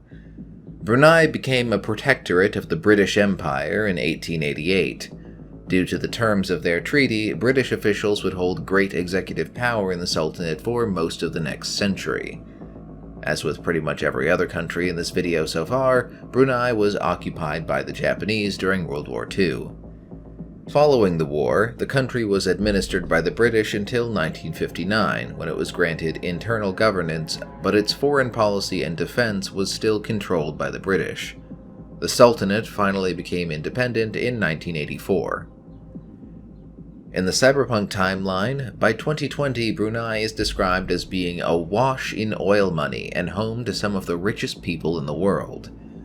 You see, after the Mideast meltdown, when much of the Middle East was obliterated in nuclear fire, quite a few wealthy refugees from Kuwait and Saudi Arabia found their way here with all of their money, including the Saudi royal family.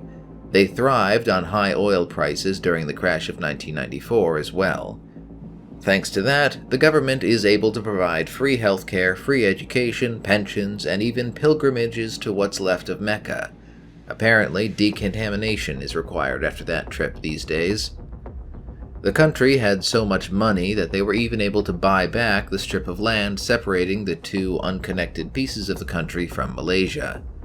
All of this comes at a price for the people living there: strict adherence to Islamic religious law. This place has no nightlife at all, and plainclothes police officers roam at night to make sure locals and foreigners alike comply with Islamic law. Foreigners in general are monitored and only allowed in the country if needed as part of a corporate contract. The border is heavily fortified, with Brunei's army supplemented by Arasaka hired security forces, including ACPAs. Apparently, the terms of the contract stipulate that Arasaka personnel assigned to Brunei are mostly Islamic. Also, remember the Gurkhas in Hong Kong, how they formed a private security company? Well, the Sultan employs a battalion of them as bodyguards for himself and his family. Besides Arasaka, the other corporation with a great presence in Brunei is Sav Oil, who partners with Brunei Shell Petroleum. By the way, the coastline of Brunei is more or less ruined by the slick I mentioned earlier, the big oil spill from the Second Corporate War. Yet again, you know the drill by now, no additional details from the time of the Red or 2077 beyond the generic state of the region I've already mentioned.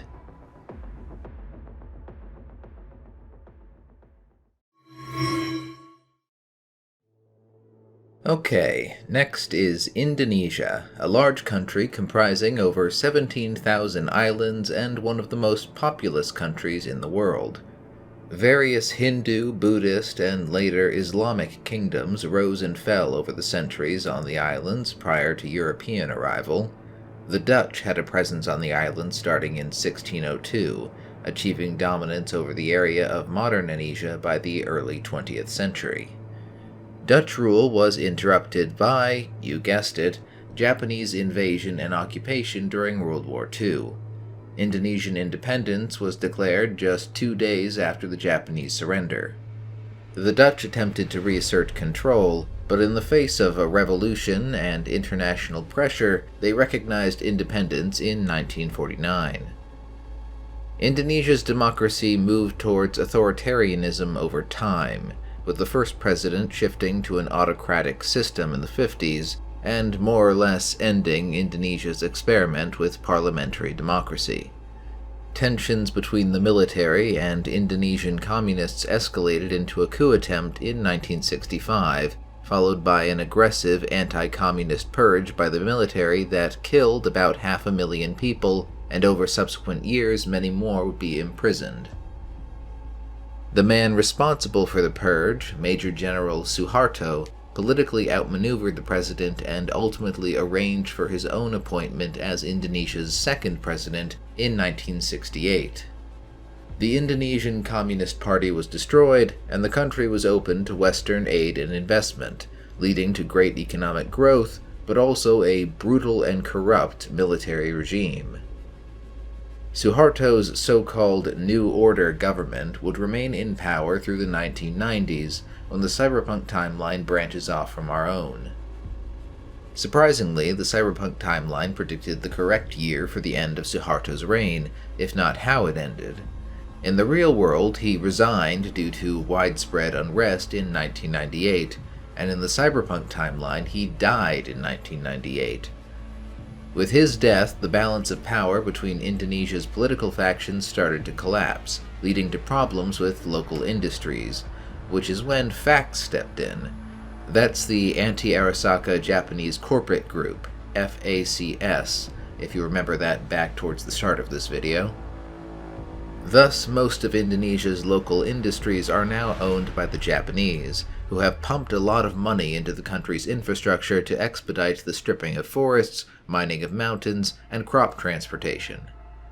Only parts of Indonesia were affected by that massive oil slick from the Second Corporate War, so the fishing and resort industries have survived. In addition, half the provinces of Irian Jaya and East Irian Jaya, those are on the island of New Guinea, have been leased outright to Biotechnica and Tiger Medicines for biodiversity research. The black market economy, which includes illicit trade in Chinese literature thanks to anti-Chinese laws I'll mention in a moment, is aided by rampant smuggling between Indonesia's many islands and some piracy. The government may be weak, but the military is not. While Savoil and Petrochem were slugging it out during the Second Corporate War, the Indonesian military invaded and conquered Papua New Guinea in 2009. The Indonesian Navy is deployed around New Guinea to discourage Australian interference. The Australian government opted to try diplomacy instead, with no results as of 2020. The Papua New Guinea government in exile was set up in New Zealand. Now called West Irian Jaya, much of the new province is in the process of being increasingly torn up by mining for gold and copper. The rest of the land is owned by biocorporations that exploit it in other ways. Local tribes are largely displaced, and the army keeps them from returning. As a result, the cities are flooded with young men looking for work and joining violent gangs when they don't find any. The corporate offices in those cities are surrounded by barbed wire and well air-conditioned, so they can just ignore the environmental and social catastrophe taking place outside. Some significant social changes have also occurred in Indonesia, in large part due to a massive Arab migration. These were refugees from the Mideast meltdown that didn't have the money to get into Brunei, and they lent increased weight to Islamist political factions that explicitly oppose the mostly non-Islamic Chinese population of Indonesia. Overtly anti-Chinese policies have also been enacted by the government in reaction to hostility towards Chinese communists. Chinese educational opportunities and opportunities for government positions have been severely curtailed. Materials written in Chinese are banned.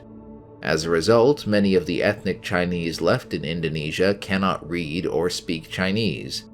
They are actively encouraged by the Indonesian government to move to Singapore, which many take them up on, though the triads still operate in the country. That's all Indonesia of 2020. As for the timeline from there on, well, I think you get the gist of it at this point. The disruption of the sea lanes during the Fourth Corporate War was probably particularly hard on Indonesia, being an archipelago nation, but otherwise there are no specifics mentioned.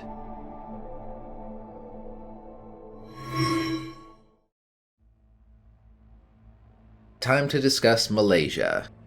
The region now called Malaysia was composed of a number of different kingdoms and territories that came either directly under British rule or were at least heavily influenced by the British by the start of the late 19th century.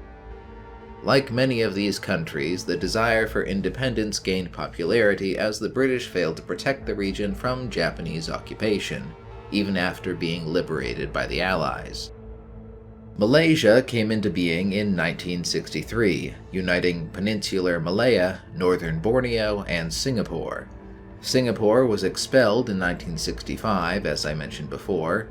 The new federal union follows a parliamentary system as a legacy of British rule.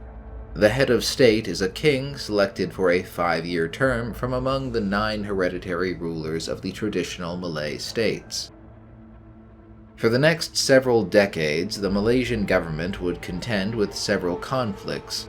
Indonesia objected to the creation of the state in the first place and waged a low-level undeclared war on the island of Borneo for the first 2 years of its existence. Sustained, mostly ethnic Chinese communist insurgencies persisted in Malaysia up until 1990. Racial strife also grew between the ethnic Malays and the more economically affluent ethnic Chinese, which more or less continued as the economy evolved from mostly agrarian to industrial manufacturing. All of that has continued into the Cyberpunk timeline, with Malaysia passing several laws favoring Malays in education, employment, and housing, though they never went as far as Indonesia in this respect. The people running most of the industries are still Chinese, and even on the other side of the law, most Malaysian fixers are also Chinese. Kuala Lumpur is also said to have a significant triad presence. The ethnic situation was complicated by large numbers of Middle Eastern Arab immigrants fleeing the Mideast meltdown. Many of these have joined a radical sect looking to impose Islamic religious law. During the Second Corporate War, Malaysia backed the American oil company Petrochem, which lost. Not only was the eastern coast of the peninsula and northern coast of Borneo ruined by the oil slick, Sav Oil then moved in to dominate the oil industry in Malaysia. Indeed, the oil-ruined areas are increasingly economically dependent on Sav Oil refineries. The company has great influence on the Malaysian government. I'll reiterate again that there's not a lot to say about Malaysia in the time of the Red or 2077. No specific information aside from general hard times and isolation.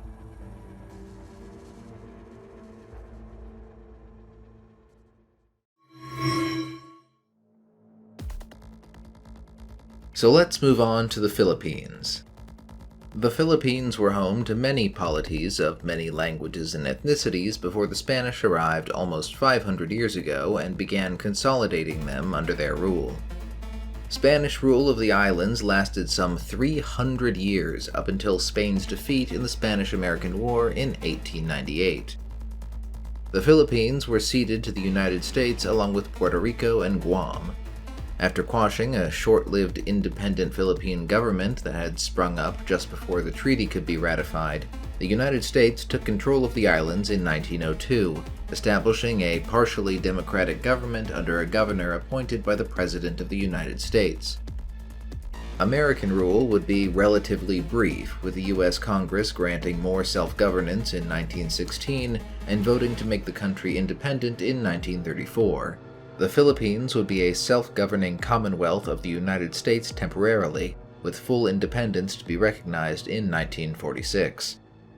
The Commonwealth period was, of course, interrupted by Japanese occupation during World War II. I hope this has all gotten across that Imperial Japan invaded almost every country in Asia. In any case, after Allied troops liberated the Philippines, the U.S. recognized Philippine independence in 1946 as scheduled. The following political history is messy, with President Ferdinand Marcos declaring martial law in 1972 and ruling the country as a dictator until being driven from power in 1986. A persistent communist insurgency called the New People's Army has plagued the country since the 60s, and there's been an Islamic separatist movement on the southern island of Mindanao for just as long. At the time the Cyberpunk timeline branches off from our own, General Fidel Ramos had recently become president, following a policy of economic liberalization through privatization and deregulation. In the Cyberpunk timeline, Ramos was able to stabilize the country quite a bit, but he threw the country's support behind Sov oil during the Second Corporate War in the hopes of placating the NPA communists by supporting the Soviets. Instead, the oil spill damage from the conflict devastated the Philippine fishing industry. The communist and Islamic dissident groups were able to push their causes in the ensuing unrest, and Ramos himself was assassinated by angry ex-fishermen. His successor, President Aguilar, introduced a new constitution for the new Philippines in 2011, with both the MPA and Muslim separatists agreeing to participate in elections. However, Aguilar was caught cheating and subsequently assassinated.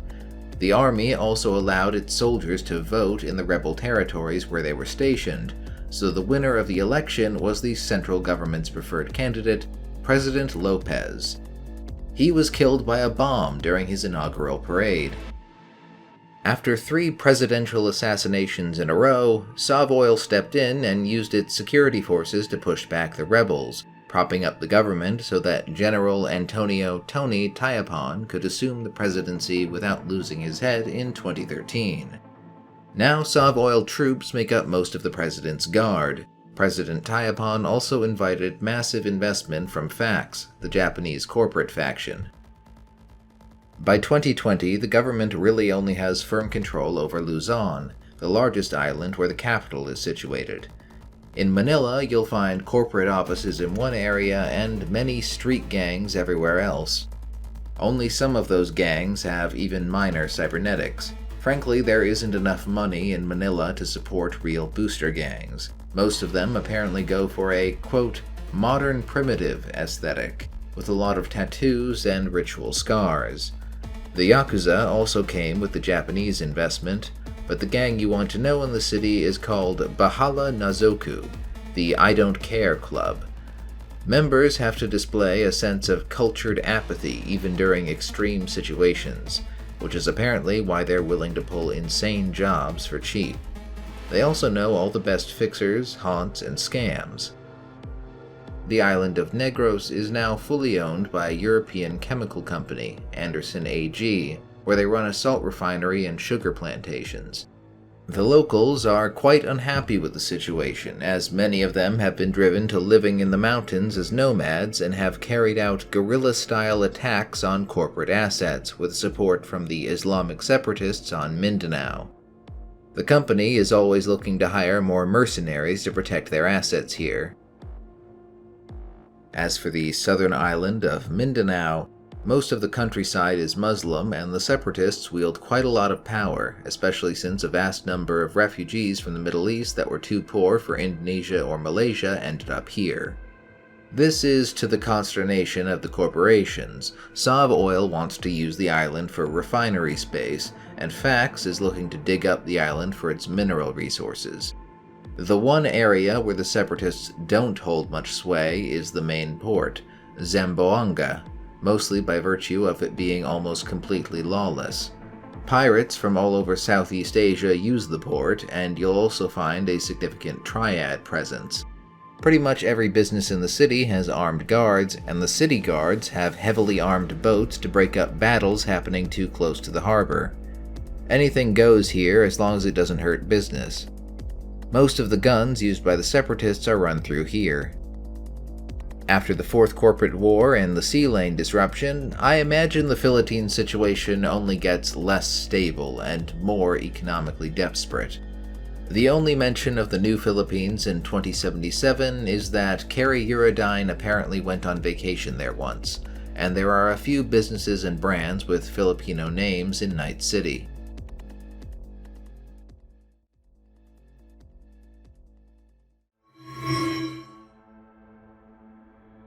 And so we finally get to the last few countries in this video, which the sourcebook introduces as Australasia, which is a new term for me actually, but it's basically just the region comprising Australia, New Zealand, and sometimes several other islands depending on whose definition you use. Australia was first colonized by the British in 1788, with those colonies becoming the self-governing Commonwealth of Australia in 1901. Despite technically still being subject to the monarchy of Britain, constitutional ties between the two countries were severed over the course of the 20th century.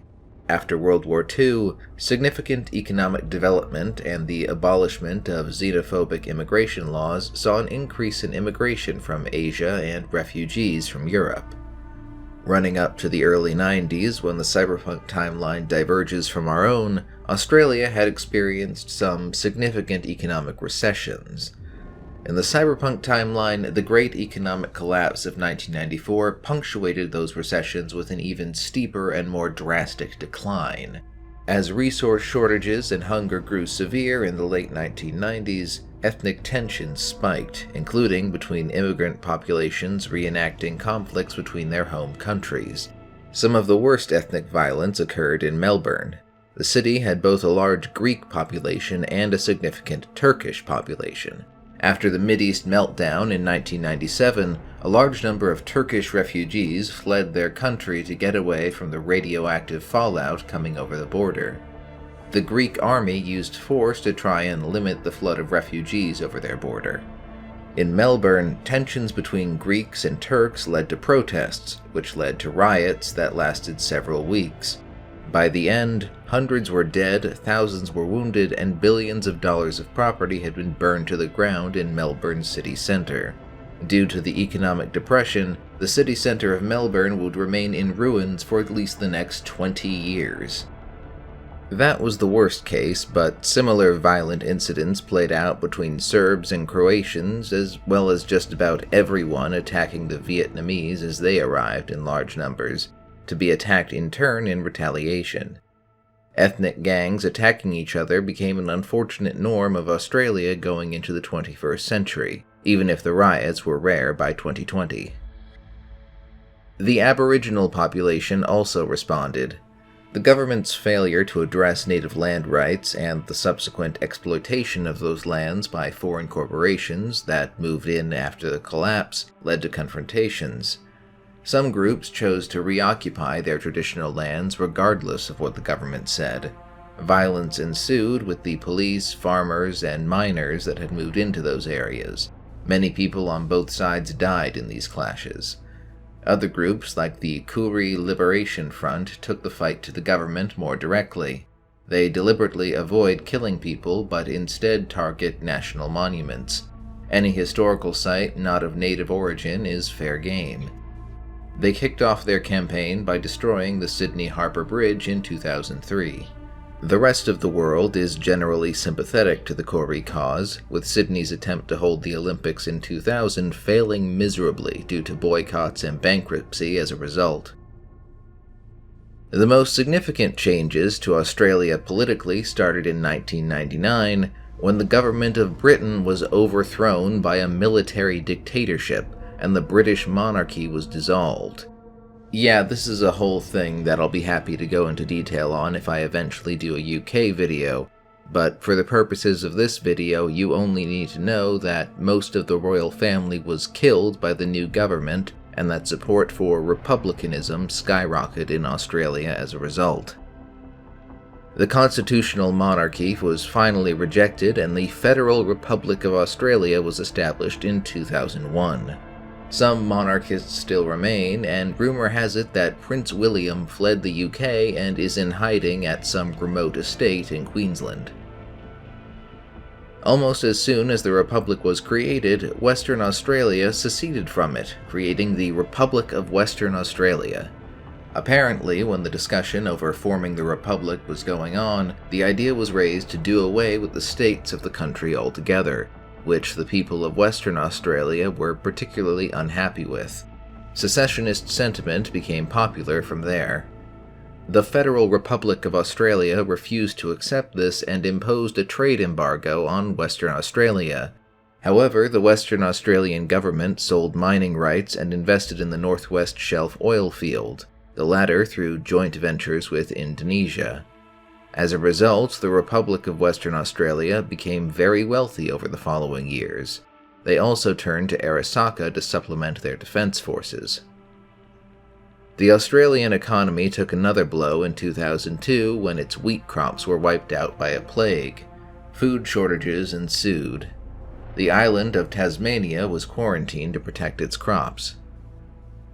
In 2008, Australia would become an unwitting victim of the United States' attempt to reassert its power in space. The Americans attacked Soviet orbital installations, only for the Europeans to intervene on the Soviets' behalf. The conflict only lasted a few weeks, finally ending when the Tycho colony on the Moon directed its mass driver towards the US, launching projectiles at locations significant to US orbital infrastructure. Most notably, this meant destroying the city of Colorado Springs in the States.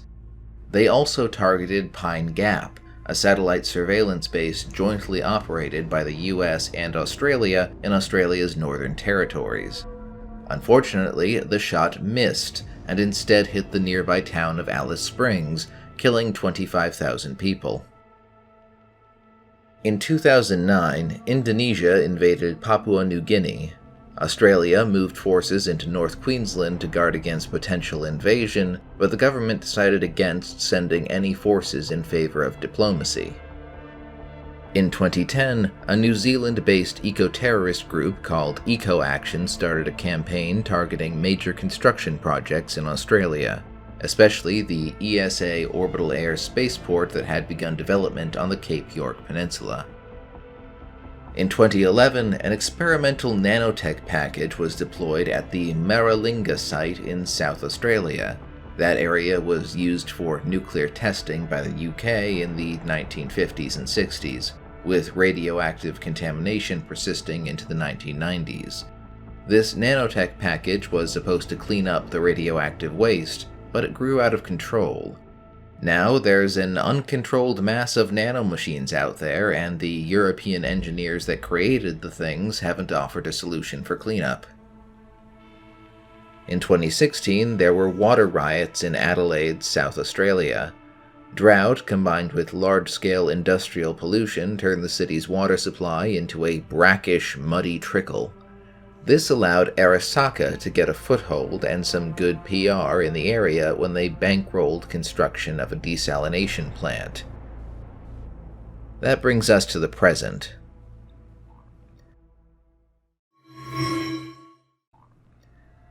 These days, the people of Australia tend to blame outside forces for their economic problems.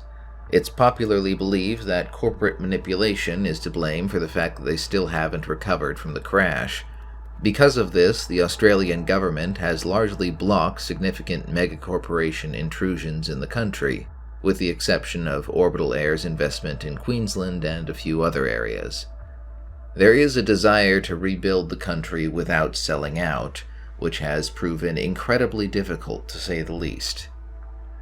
Internationally, Australia maintains friendly relations with most other countries save Indonesia, which remains a very tense situation.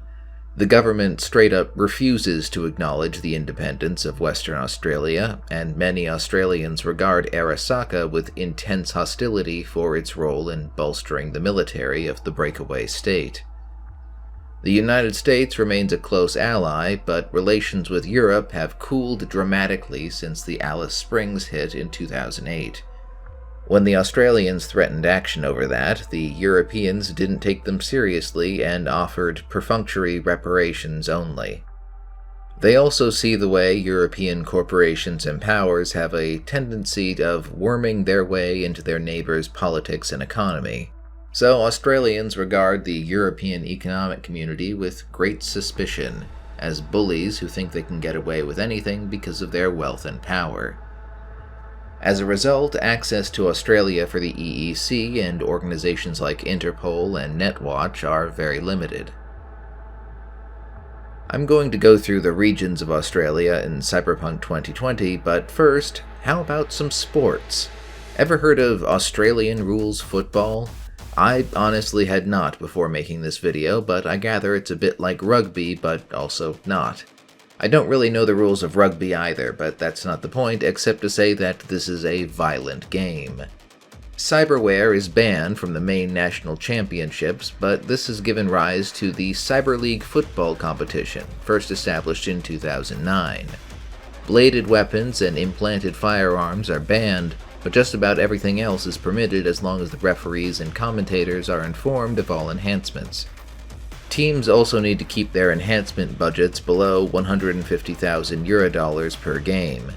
That rule was introduced in 2011 after a Militech-sponsored team was used to test out some prototype linear frames and ended up hospitalizing the entire opposing team in the first quarter. Purists dislike the Cyber League, but the younger generation of sports fans finds it quite exciting.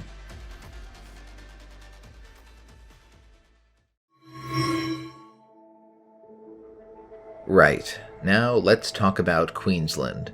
Australia never really recovered from the economic crash post-collapse, and Queensland is no exception. Most of the resort towns that dot the coastline are now slums, despite efforts by the police to drive out the vagrants. Many of those are people who came to work on the construction of the spaceport at Cape York, but more prospective workers arrived than were actually required, and some simply stayed. The spaceport itself, which saw its first launch in 2014, is the single largest industry in all of Australia, providing heavy-lift ground-to-orbit transportation for all of Southeast Asia. The spaceport is jointly operated by the European Space Agency, Orbital Air, and the Australian government. Orbital Air bought up Hayman Island, a now-defunct resort island, in a deal with the government that gave it independent sovereign status in 2008. Thus, Orbital Air's new headquarters would allow its leadership to be free from interference by the Australian government. This started a bit of a trend, with other corporations buying up resort islands off the coast for their new headquarters. Many square miles of rainforest had to be cleared for the spaceport, which is why Queensland is the chief area of operation for eco-action. The group objects not only to the destruction of the rainforests and the pollution caused by the rocket launches, but also the force used to take native lands and the complicity of the state police. They are an armed and dangerous group. Their favorite tactics include spiking trees, blowing up construction equipment, putting hallucinogens in water tanks, and taking shots at ESA and Orbital Air management. State policymakers are fair game as well, as eco-action has assassinated the last 3 Queensland Ministers of the Environment, leading to the position being left vacant for 5 years leading up to 2020. Being a member of eco-action is illegal in Queensland, and the police frequently use the accusation of membership to imprison people they don't like. The result is a Queensland that is filled with slums and impoverished vagrants in the south, while the north near the spaceport is effectively run as an oppressive police state. Let's move on to New South Wales. The history of this region in Cyberpunk is all wrapped up in one particular family, the Youngbloods, more specifically Angus Youngblood. During the food crash of 2002, farmland prices in New South Wales hit rock bottom. The family was wealthy through its industrial and banking interests. When the food crash came, the family found themselves in the possession of a lot of farmland thanks to loan defaults. Angus Youngblood gambled that crops resistant to the plague would soon be developed and seized the opportunity to buy up as much land as he could. In less than a year, he had 5 million acres, roughly equivalent to the US state of Massachusetts. Then, Angus purchased the exclusive license to import and distribute the first of the plague-resistant wheat strains, which he sold at a massive markup. Those that went out of business because they couldn't afford it also had their land bought up by the Youngbloods. That's when Petrochem entered the picture. The American oil company had been expanding its business to produce a biofuel from grain known as CHOOH2, or CHO2. By the time they came to Australia looking for a place to grow that grain, Angus Youngblood was the biggest player in the country. He was able to use his leverage to get himself a seat on Petrochem's board, and over the next 7 years, tens of thousands of square kilometers of New South Wales was converted into fully automated farms guarded by corporate security. Not all the ex-farmers moved into the cities. Some roamed the grain fields as nomad bands, living off the grain and stolen supplies intended for the farming staff. Those that moved to the coast didn't find much better circumstances. Sydney is overcrowded, polluted, and decaying. The corporations are moving their offices out of the city, and even the young bloods relocated overseas. The rich have fled the suburbs in favor of less polluted Queensland, and those same suburbs are now overflowing with former farmers with nowhere else to go. Almost a fifth of the city's population is believed to be homeless or living in dwellings unfit for human habitation. The government has no money to build public housing, and private investors have largely abandoned the city for greener pastures. Legally separate from New South Wales, the capital of Australia, Canberra, is heavily locked down at all times due to increasingly violent protests. There are ID checkpoints on every street, and anyone with any kind of criminal record or suspected association with terrorist groups are denied entry. Criminals and guns still manage to get in, however, which makes it a very paranoid place to be. No public official or politician goes anywhere without a bodyguard detail, and the Parliament building has been fortified to withstand attacks. A lot of the hired security personnel come from Arasaka, which is a point of contention with the Australian public, who largely regard Arasaka as an enemy of the nation. Moving on to Victoria, where things are arguably even worse than they are in New South Wales. Drought and increasing salinity of local water sources ruined most of the region's farmland, much of which became a dust bowl that the residents had to abandon. These people migrated to cities and larger towns in the south, mostly Melbourne, and settled in shanty towns on the fringes of the city. These became known as Kennettsville. Bands of criminals and nomads raid surrounding communities for food, weapons, vehicles, and sometimes for political reasons. The government is at a loss of what to do about this problem, since they don't have the money to build proper housing and private investors show no interest. They don't even know how many people live in Kennettsville. The last time they sent in officials to take a census, only one of them came back alive. As for Melbourne itself, as I mentioned before, the city centre has been left as a burned-out ruin from the ethnic clashes of the 90s, with nobody having the money to repair the damage over the past 20 years. Victoria's oil industry died when the Bass Strait oil fields ran dry in 2003, which contributed to not just economic problems but also energy shortages throughout the state. They have plenty of coal, but not the money to build more power stations to actually use it. Environmentalists like EcoAction also actively impede the expansion of coal mining and the building of hydroelectric stations. Thus, most of Melbourne operates in a state of near-perpetual brownout. Similar environmental problems face the state of South Australia. The desert has been expanding since the 90s and pushing the people toward the coast. The city of Adelaide suffered a severe water shortage, as I mentioned, with Arasaka stepping in to fund the building of a desalination plant.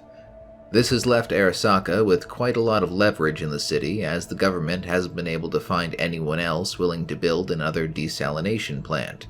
Whenever the anti-Arasaka protests get a bit too loud, Adelaide's water supply becomes erratic until the protests quiet down. The main industry of South Australia these days is smuggling across the border with Western Australia. What towns exist on the road between Adelaide and the Western Australian capital of Perth are mostly abandoned ghost towns, some of which have become haunts for nomad gangs and Aboriginal separatist guerrillas. The border itself has military and police roadblocks and checkpoints, which one can bribe their way through, but many choose to avoid this by driving off-road into the massive Nullarbor Plain, a near treeless expanse that the border runs through. The last time the Australian Army chased smugglers across the border, they found out just how vicious the Arasaka security forces employed by the Western Australian government can be. Another hazard around this area relates to the old Maralinga nuclear test site. As I mentioned, the British really dragged their feet on cleaning up the radioactive waste from those tests. In 2011, they tried to do so by deploying nanomachines, which they quickly lost control of and haven't really done anything about it. The nanomachines were supposed to bind the radioactive isotopes in a fullerene matrix for disposal. Instead, they started constructing a huge hexagonal-based fractal shape out in the desert. It grew very quickly at first, but has since slowed down. As of 2020, the shape is 75 kilometers wide, centering on the bomb test site, and visible from orbit. It is also intensely radioactive. Moving on to the other side of the country, the Northern Territories is currently the most militarized part of the continent. Back when Indonesia invaded Papua New Guinea, Australia rushed its armed forces to the Northern Territories and northern Queensland for fear of further Indonesian aggression. In Queensland, those forces were supplemented by ESA and orbital air security to defend the spaceport. In the Northern Territories, the Army has remained in the state capital Darwin, and the city has become an organizational hub for New Guinean resistance movements, along with mercenaries hired by them. It isn't unheard of for Australian soldiers, tired of being restrained by their government, to resign and join a solo team out of Darwin to fight in New Guinea. All of that means that the demand for black market weapons and equipment is very high. Fixers in Darwin can find you everything from military cyber weapons to powered armor. Shady groups from all over are known to travel to Darwin to do their shopping. That includes the locals, who feel it's safest to be armed when surrounded by so many armed paramilitaries and mercenaries. They're also known to go out and take shots at the many refugee boats that try to illegally make their way to Australia from other beleaguered corners of Asia. Lastly, I'll remind you that there's a crater in the south of this state where the town of Alice Springs used to be. Now we'll leave the mainland to visit Tasmania. Back in 2002, when the food crash hit, Tasmania was quarantined before the wheat plague could reach them. Even after the plague-resistant wheat was introduced to the rest of Australia, the quarantine was maintained for a total of 5 years. During that time, the people of Tasmania have grown increasingly paranoid. Having almost voted for independence at the same time as the Western Australians did, their isolation during the quarantine years has only made them more untrusting of the mainlanders, who often make them the butt of jokes and perceive them as backwards because of their isolation. Even now, the Tasmanian state government continues policies intended to reduce resource consumption during the quarantine, and strives towards keeping the state as self-reliant as possible. Their austerity is a point of pride among Tasmanians. Cyberware is strictly regulated by the state government, which has created a lucrative business for fixers in smuggling people from Tasmania to see Ripper docks on the mainland. This can be risky depending on how shady the Ripper dock is. Tasmanian patients have been known to occasionally disappear and have their body parts show up in organ banks in Melbourne.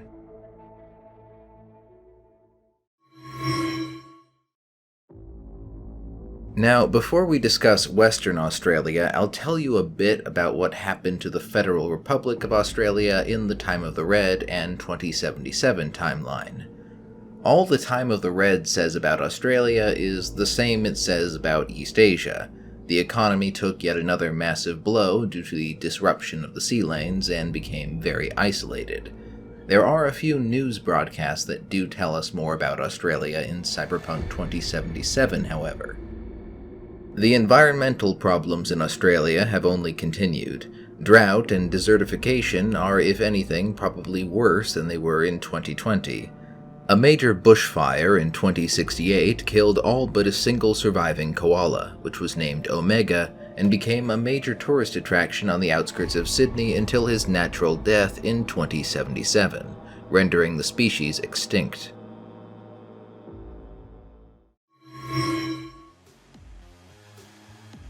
On to the Independent Republic of Western Australia. When the Republic announced independence in 2001, the Western Australian government addressed both their need for international recognition and the economic troubles of their new nation by actively courting foreign investment in their natural resources. The Europeans and the Japanese recognized the Republic first, then the Americans, and many others, until only the Federal Republic of Australia denied the independence of the region. The Western Australian government quickly moved to secure itself by investing heavily in mercenaries and Arasaka private military forces. Their Arasaka supplemented forces have so far proven able to fend off Australian military units in several skirmishes. The Australian government levied trade sanctions against the Republic, forbidding all transport across the border, but smuggling is rampant in the south, and the Western Australians have enough international trading partners to largely ignore the issue. Through exploitation of offshore oil reserves, Western Australia has become one of the world's biggest oil-producing nations since the Mideast meltdown. All in all, Western Australia is the only part of the country that has really recovered from the economic collapse of the 90s. Most people have jobs, the streets are relatively safe thanks to Arasaka supplemented police, and the only major downsides are the ongoing conflicts with Aboriginal groups, and the overwhelming presence of foreign corporations. Keeping the corporations happy is often a greater concern for the government than anything else. They had to sacrifice a lot for their prosperity.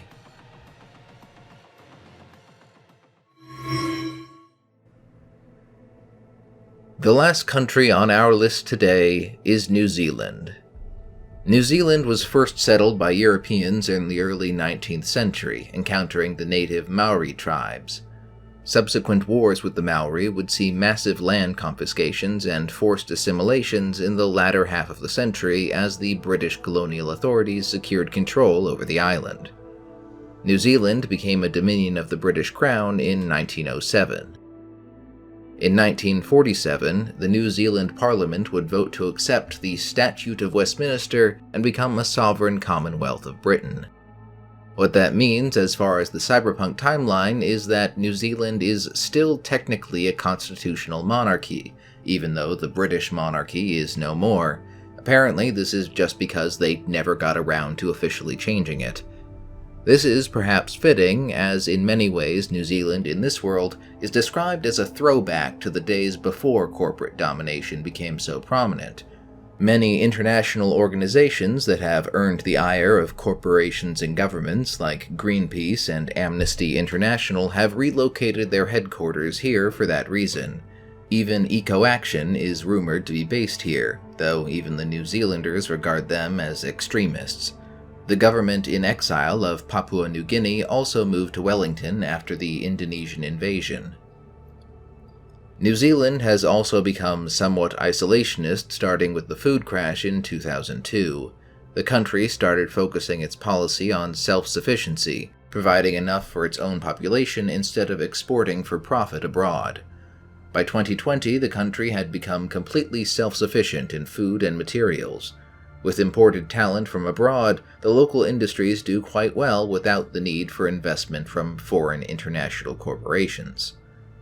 The National Defense Force is strong enough to deter any foreign government or corporation from forcing their involvement with the country. Really, there haven't been any major crises or developments worth talking about. Socially, relations between the European-descended New Zealanders and the Maori have never been better. The government is actively promoting Maori language and culture, and intermarriages between the two groups are common. The main spanner in the works for New Zealand's fairly idyllic society is their open-door refugee policy.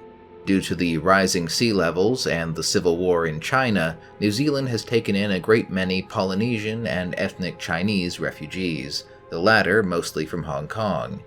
In many cases, they have not integrated well, with most crowding into Auckland, New Zealand's largest city. The city's Chinatown has become a hub for triad activity. Turf conflicts between Chinese triads and Polynesian gangs have run up against Maori neighborhoods, leading to dangerous three-way tensions with escalating violence. That's really as much as there is to tell about New Zealand. In the time of the Red, we can speculate the country's self-sufficiency probably allowed it to weather the sea lane disruption a lot better than Australia or the rest of Asia. Alright. Well, I hope you enjoyed that, and thank you for getting this far into the video. I expected this to take a lot less time to make, but there was a lot more content to talk about than I anticipated. Again. Over the past few months, I've been working on the script in spare moments, but I've also been pretty busy. I'm overjoyed with how well the Night City video did, and I hope this one does even half as well.